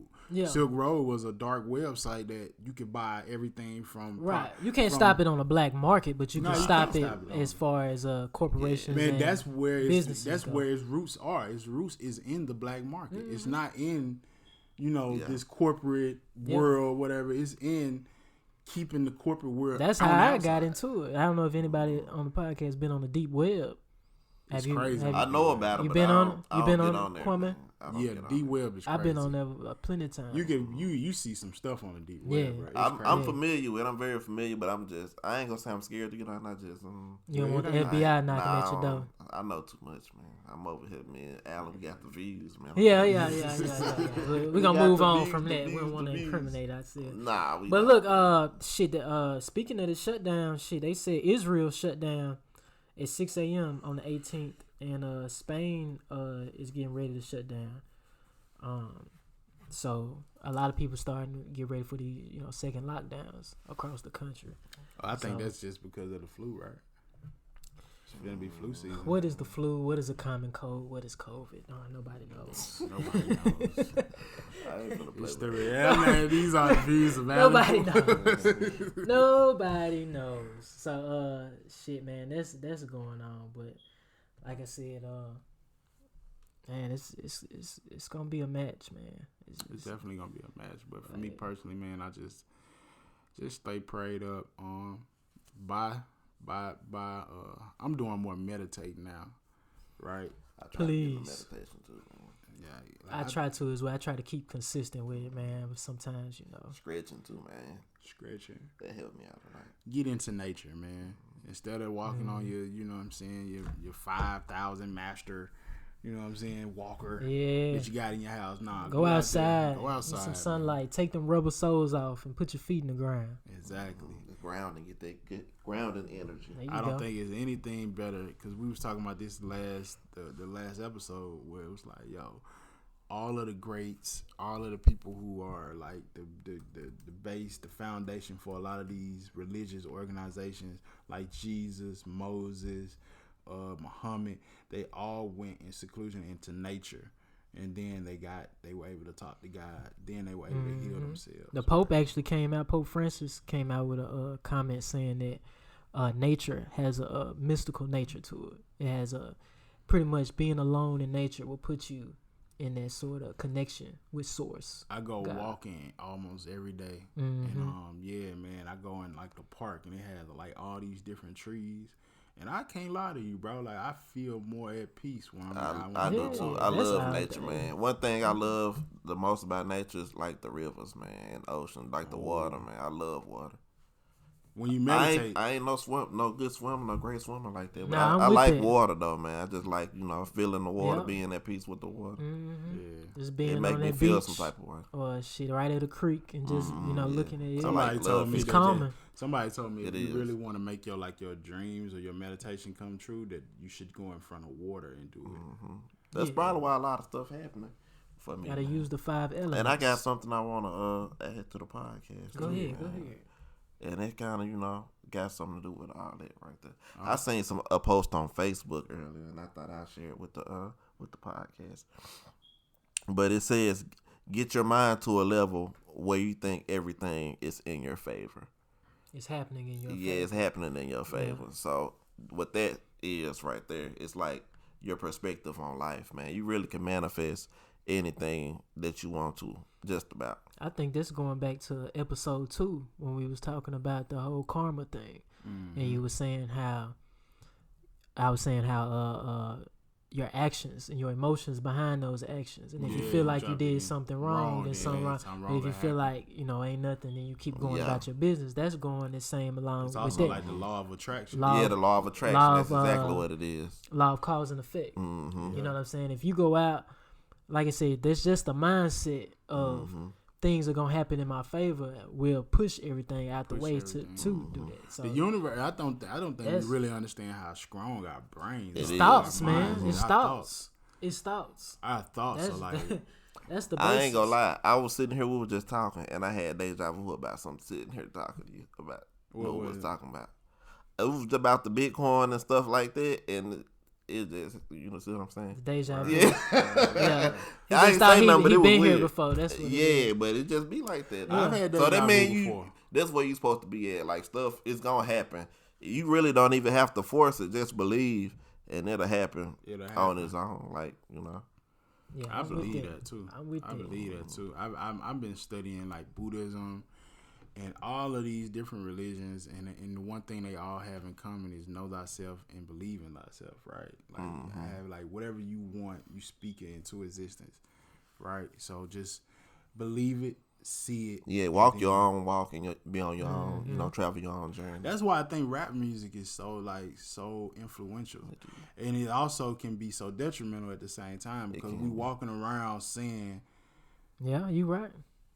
I think like when I Some was people get the riches they rapping, and some people get the I'm gonna kill a nigga. Or I know I'm gonna die, and then they die the next year. that was what I was just gonna say, like Pac. Yeah. Pac started talking about his death, and then all of a sudden he died. It's Biggie more ready to die? detrimental- He Yeah. get ready to die. It's, Exactly. it's then really he more died. detrimental to the fan base, I think, man. To the people, the children. Because you walking people around that all day singing this song, but you really singing like because like we were saying in the other podcast, that words are spells. Exactly. So we That's why constantly they call going it around. spelling. Right. We call it spelling. You grow up listening to somebody talk about shoot this dude, kill this dude, shoot this dude, and you grow up and the first thing that happens when a situation comes is not to de-escalate it, it's to shoot him because that's what you. That's why people be like, be careful what you ask for, but you might unconsciously ask for something. You see what I'm saying? Yeah. You don't even know what you're doing, so A lot of it you is gotta just watch what you listen to. repetition too. That's 3 things that can enter the That's like subconscious mind. affirmations, Is and you got repetition, trauma, and symbols. So you can use those 3 highways to influence the subconscious mind, which controls your reality. Yep. Your conscious mind being the ego, the voice in your head. A lot of people don't know you have a mind under that. You see what I'm saying? That's actually your habits, what you do on a daily basis. A lot of people don't know shit. When you addicted to something, you know how hard it is to get break that addiction. unaddicted. It take discipline, could man. take You gotta have a strong mind. That voice in your head could say no all day, and you'll still go out there and make some excuse up to go do it. And you know you're not supposed to be doing it. I remember Exactly. I remember watching this clip on YouTube. I can't find it right now, but it was this guy, and he had just committed this murder. And when they asked him why he did it, the first thing he said was a Lil Wayne song. He was like, "Fuck them, even if they celibate." I know the game is crazy. Some It's people more crazy mind not than as strong as celibate. other people, so I would never do anything Lil Wayne said do. Period. Nah.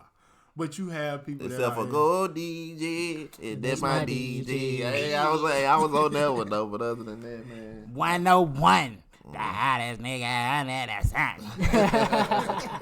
That boy Wayne a legend though. I ain't Oh gonna yeah, lie to you. Wayne a man, legend. you No, can't- I'm not saying that to knock Wayne. I'm just saying like we listening to this music, and if we don't have a clear understanding of that, these are just rappers. These are people who aren't even doing most of this stuff.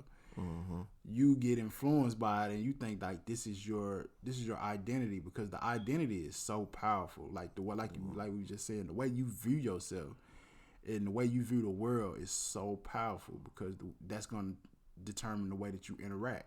I'm gonna go out and say this too, man. Exactly. People put too much thought into it, but you gotta realize too, this really not even us that's here right now. I don't want to sound, Go like ahead. Alan Poole. Deep. Go ahead. Boy is deep. Go ahead. French But guy man, is this- deep. You said we really not even Nah, here. this I'm not with this you. not us right here.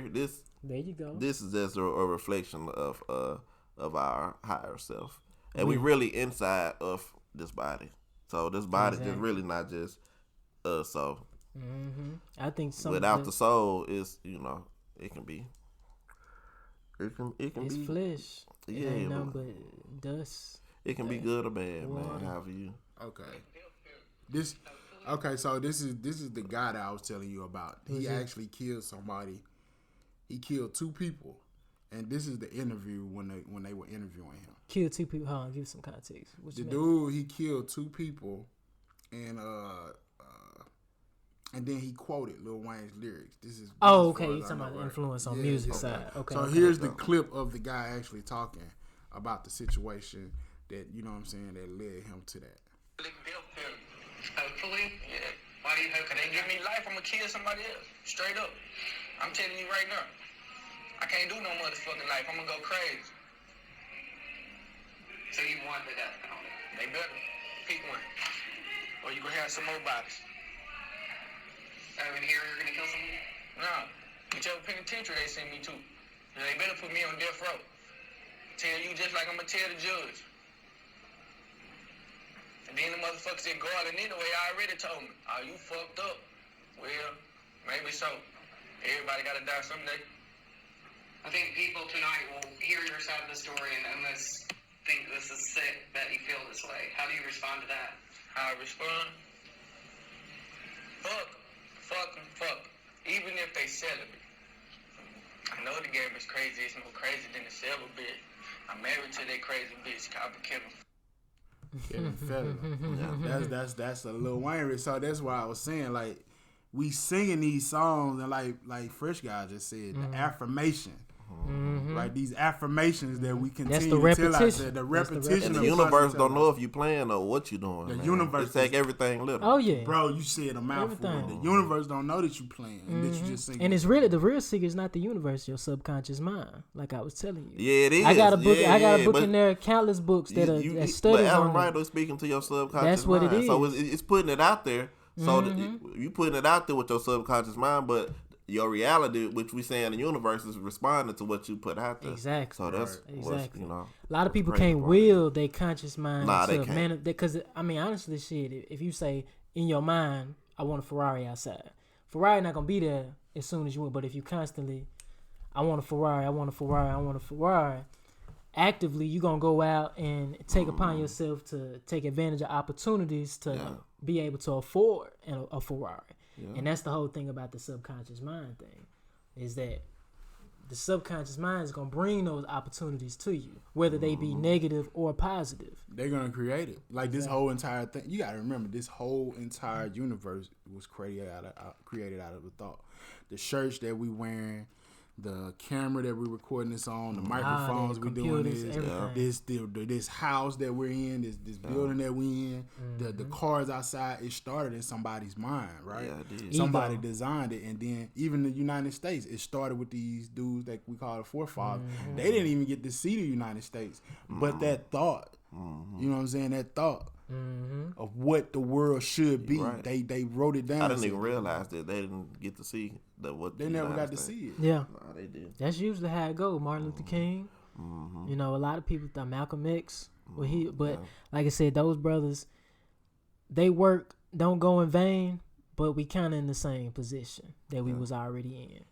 You And know I what I'm think saying? that's because of our identity. We adopted identities that weren't rooted in what they believed in. We started adopting identity that was rooted in. Like I what said, we don't realize Italians that this body, this flesh, not us, man. Exactly. We higher than this, and we don't realize. We always want to be on top of the white man. We want to get to white man's status and his values and his what he views as success, as far as having materialism, capitalism, having generational wealth and things like. And that's all fine and dandy. You can make this life more comfortable. But like I said, we have many lives and a life after this one, you know what I'm saying, as a spirit. So you can't just dedicate your entire life just to get more material shit. I don't know how much time we're running on, but I don't want to jump on the generational wealth, right? Because that'll be a whole nother thing. But we'll be here forever, man. Spit your.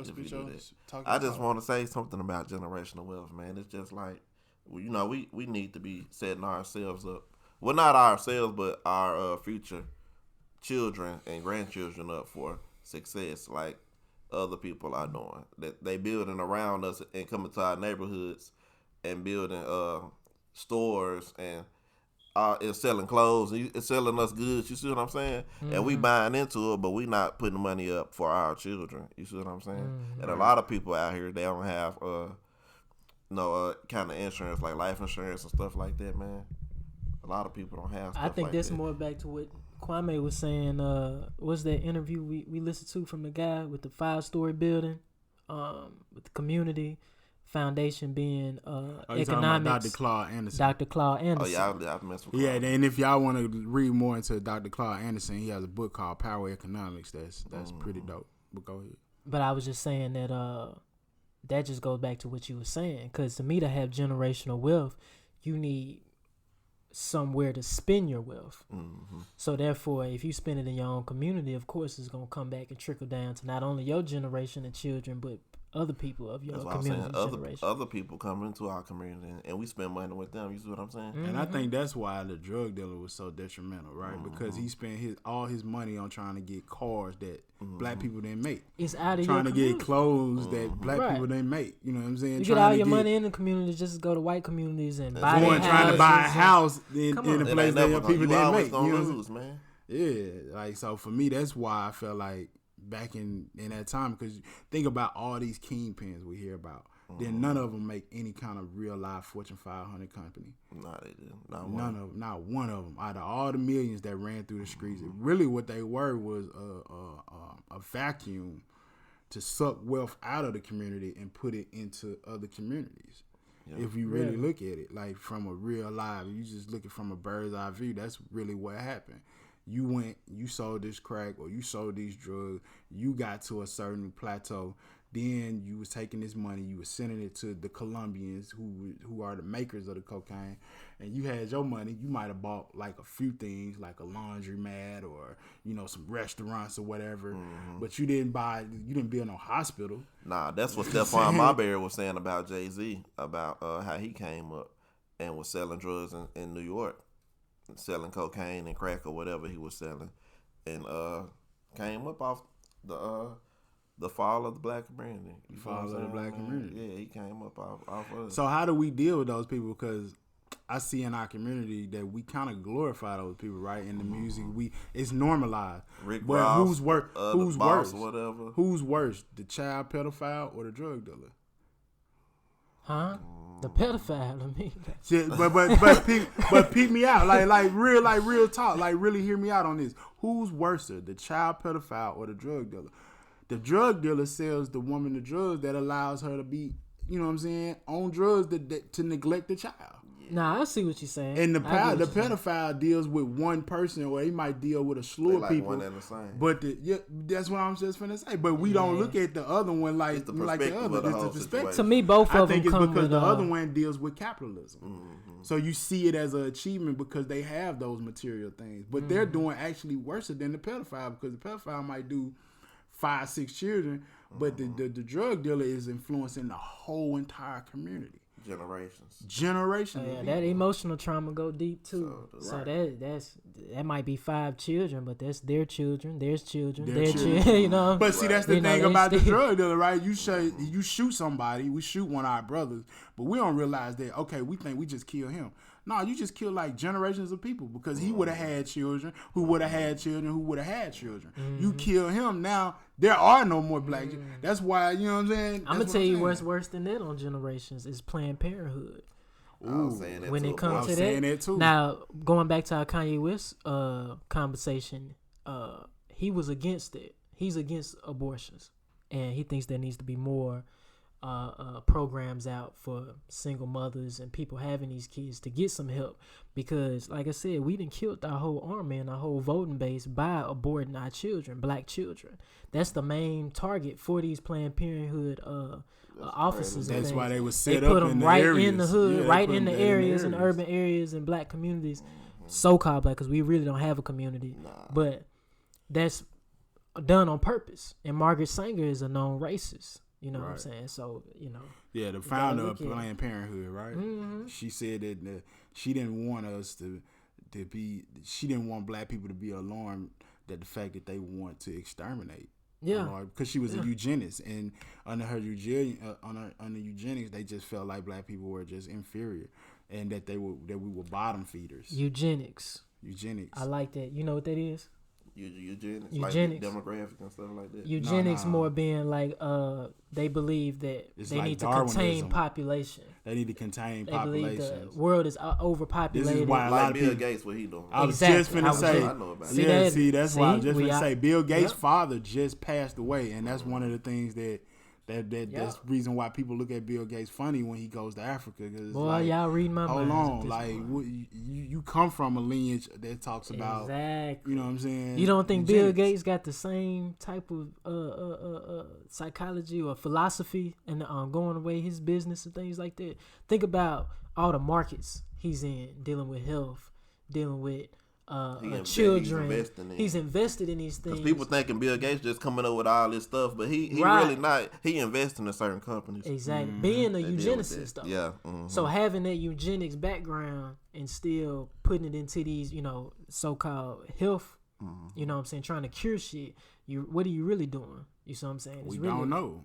Come on now. That's what happens when you allow a whole entire system that's set up that puts people at the top who we don't have any control over, because in a capitalist society, those who have the capital, the money, are basically like miniature gods. Outside of the law. They can play God in a lot of ways. Mm-hmm. You know what I'm saying? They can play God. They can say, we don't want you here, so we're not going to actually tell you can't, be here. But what we're going to do is we're going to start building things. We're going to raise the property value, and we just going to push you out. You can't even afford it. Yeah. Right. And so they can outlaw himself, the person, but his companies and people that work for him. The world is ran by. That goes back to our other conversation that we was having when I told you this world is not the United States is not a democracy. It's a constitutional republic on paper, and it's an inverted totalitarian system in real life, where corporations control these politicians. That's why you get politicians like I said in the last one, like Obama, who said all this stuff about hope and change and all this stuff. But as soon as he got put in, he bailed out Goldman Sachs. Mm-hmm. He didn't bail out the people who died, who basically, suffered for these messed up loans that they were getting from for the housing crash. He bailed out the corporation because the corporation was the largest funder of his campaign. So they control these politicians. So we look at these politicians and say, "Oh, we're gonna vote for this dude. We voting for that dude." But it's like voting for Coca-Cola. That's just going back to Dr. Claude Anderson. He said voting is entertainment. He said at this point you have to buy your politicians. You have to buy them. So you need an economy first to, like I said, double the money spend, make the dollar go 8 to 12 times within the economy, and then spend that money on politicians and building some. If you ain't got that, then you ain't got nothing. You just gonna have somebody that come to you every 4 years and say, "Hey, vote for me," and they gonna put hot sauce in their bag. They gonna play Despacito. People scream about vote for the lesser evil, but who is the lesser evil, man? Because we don't know who working for who. Man. You see what I'm saying? We don't know whose side they on. Two sides. And I have so many people in my family that do not understand that about me. Like they feel like, "Oh, you don't appreciate the vote. You don't appreciate." They always they try to guilt trip. They go to thing. They try to guilt trip. But they don't know actually. That's why I keep my conversation. I want to play one last thing on that side. What you just said. This is Ice Cube. And Oh yeah, I when was you talk about that we vote and reading each stuff. other mind over Wait, here, man. wait, Ice Cream, so sir. many subjects, man. Yeah, we really are. I ain't gonna lie. We just became one It's mind on weird, this man. podcast. Yeah, because we coming closer. Like the more we do this, the more the we gonna like mastermind. get better with it. Yo, what's up? This your homie Ice Cube. Here to talk to my black folks. You know, I just want to be straight up because there's a lot of messages going out about this election. First and foremost, anybody telling you that you gotta vote, that it's your duty, that you have to exercise the right, and that people died for you to vote. For one, people did die, but nobody walked out their house to go die for you to vote. They were killed by probably some racists that don't want to see us get anything. But I'm saying that to say this. Be skeptical of anybody telling you to vote and not telling you to ask for anything, or to tell you to just vote and not to get anything for your vote. That's not how it works. That's not the process. You don't vote just to vote. You vote because you're getting something, or your community is getting something. So everybody that's telling you that, man, look at them and say, what are you getting? Because people that just want you to vote and not ask for nothing, people that's in power that want you to vote but don't want you to get anything, or not asking for you to get anything economically, they suspect. Straight up. Because a lot of people... Kamala Harris. Stimulate your mind, Craig. That's why I don't like celebrities going on these goddamn social media sites, man, talking about vote. Kamala Make sure Harris, y'all bro. go out and vote. All this and this. Listen, I don't like that bitch Kamala Harris. I'm gonna just go out and say just it. before And that's the views of the Allen Pool. You know what I'm saying? We can leave it at that. But the last picture Chadwick had was with Kamala Harris, and the next, you see what I'm saying? Next couple of days he got. Now I'm not saying them two connected, but. You heard about Kamala and having a bad childhood or a bad relationship with her father, so that's why she married her white husband or something like that. She had a bad relationship with her black father, her so black she went father, out and married a white man. They were saying if it happened to like a black man, if he had a bad relationship with his mother, then he'll be shunned from the black community. So If this he is married her a white saying woman. this? She's saying she this is her saying, wait, Nah, what? that's what I'm saying. I seen the That's article. crazy. And You I'm had gonna a say bad I'm gonna say relationship. allegedly too. But it says Kamala Harris. This is Dr. Boyce Watkins, and you can follow him on Twitter. I know Dr. Boyce. Well, He's yeah. a good source. Yeah. But he was saying Kamala Harris had a bad relationship with her father and rarely gives him credit for anything. And it says that some may feel that's why she married a white man. And it says, will black people be willing to support a black man who has public disdain and conflict with his mother and married a white woman? So, and I think it would be some controversy behind it. It would be some controversy. If Obama had a white wife instead of Michelle. Well, I mean, Barack Obama had another wife instead of Michelle Obama. I think they would have still got behind him though. Yeah, but not. It would have been kind of. Yeah, you know, because you gotta look at it. He's mixed already. Yeah. So it's like if he married a white woman, it still would have been cool. Me, you know, my personal opinions on Obama, you know, don't really line up with everybody else's. But you know, it's neither here or there.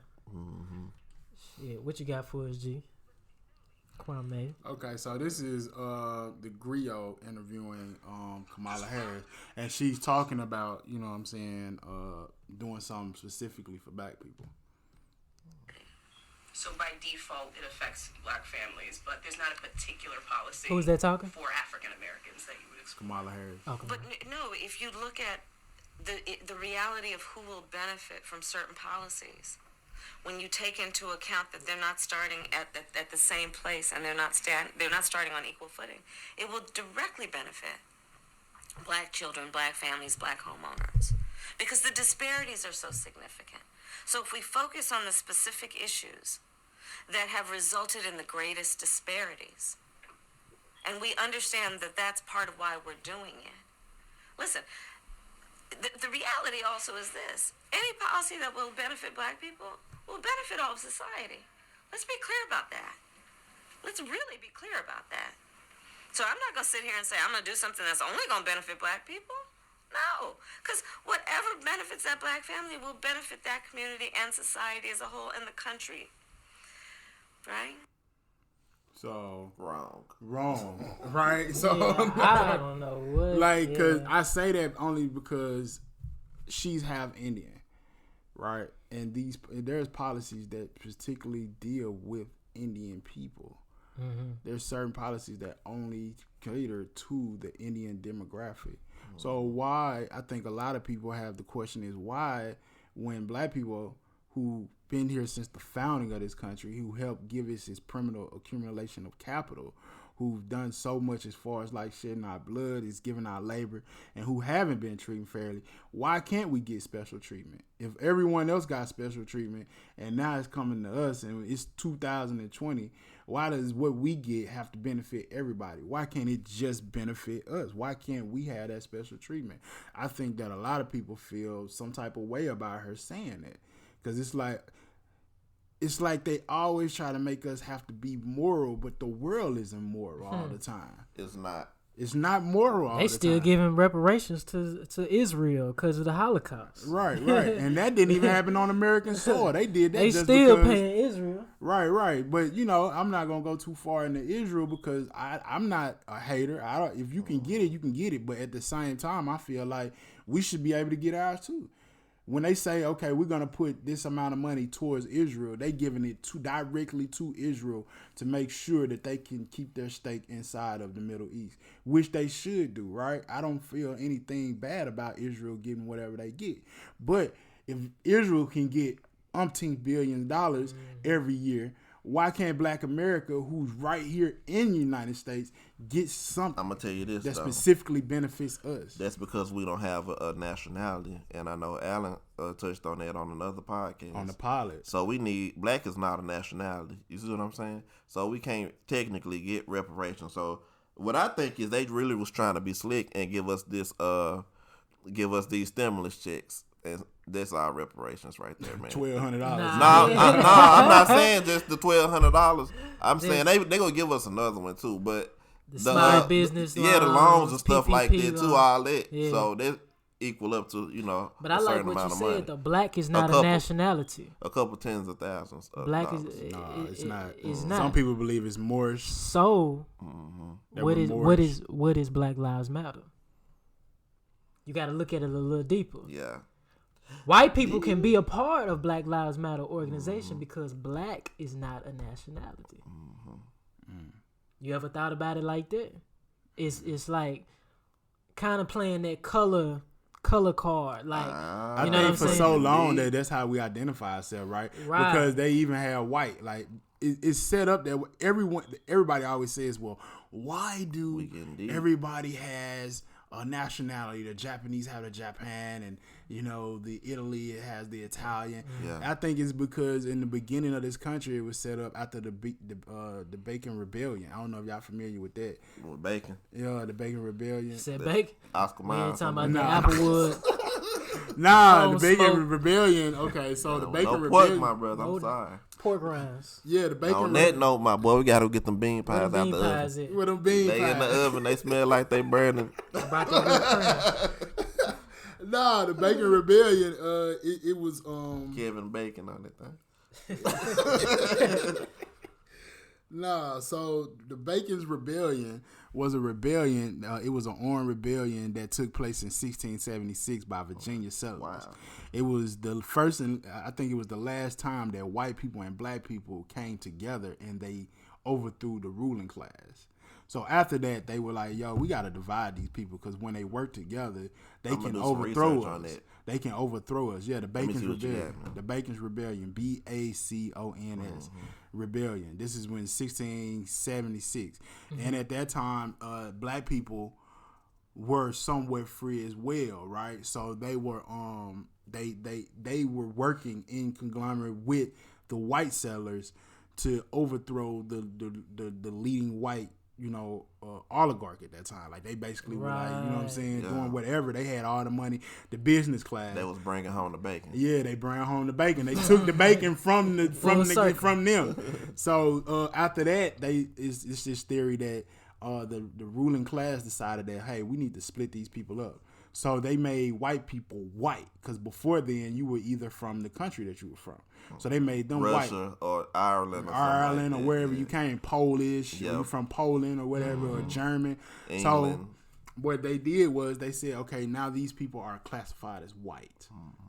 And everybody else is non-white. It's non-white. right. Negro. Then they said, colored. okay, now these. So since we're in this reality and they're white, that automatically made us have to be what? The opposite, which is black, right? So that's where you get black from, right? Then it becomes reinforced that they're black. But before then, the world wasn't ran off race. It was ran off your ethnic background, your family, or your family title, your nationality. Like your shield. They had the family crest and the stuff. seal. Right. So when we start talking about Black Lives Matter and why you saying black and nationality, that's kind of where the roots come from. Yeah, man. We got it. Okay. Man, yeah, man. This episode was definitely enlightening. I think we're getting better. You know what I'm saying? We kind of got off the topics that we were supposed to be on, but it's all good, man. We gonna work on it. I think we ran through them pretty well. We did. What topics did we miss out on anything? No, I'm just saying with the little structure thing. Oh yeah. But it kind of went I like together. it though. It meshed. It meshed. Real It well. meshed together. So, yeah, man, this has been the Fonswa podcast, man. We appreciate y'all listening to us. If y'all want to support us, please holler at us on Gmail. My Gmail is KwameShakur@gmail. So that's KWAMESH. Give them a podcast. @gmail. If you want to get directly to us, you can go to FonswaPodcast@gmail. That's Fonswa Podcast at Instagram. Fonswa Podcast. Yeah, on Instagram. Yeah, go ahead and put it in there. At Fonswa Podcast on Instagram, holla at your boys. Show us some love. We on Twitter at the same. We're gonna do a small giveaway soon. So, and we're also gonna set up a Patreon. So for the people who wanna support us, help us get better equipment, help us to continue to bring you these these stories. Get that cash app too. Yeah, get that we cash definitely app. talking about We definitely need a cash app. We definitely need a $ Fonswa. We need to bring home the bank. And I'll keep all the money. Yeah. Keep all the money. Now we gonna bust that down 3 ways. And with stuff that we need, Yeah, just to keep everything going, and make sure y'all like and subscribe on everything, man. I just want to say this. And rate us 5 stars. We really appreciate it. It helps. Yeah, we appreciate that. Like, subscribe, comment. And, hey, free your mind, and your ass will follow. Hey, Fonswa. Fonswa.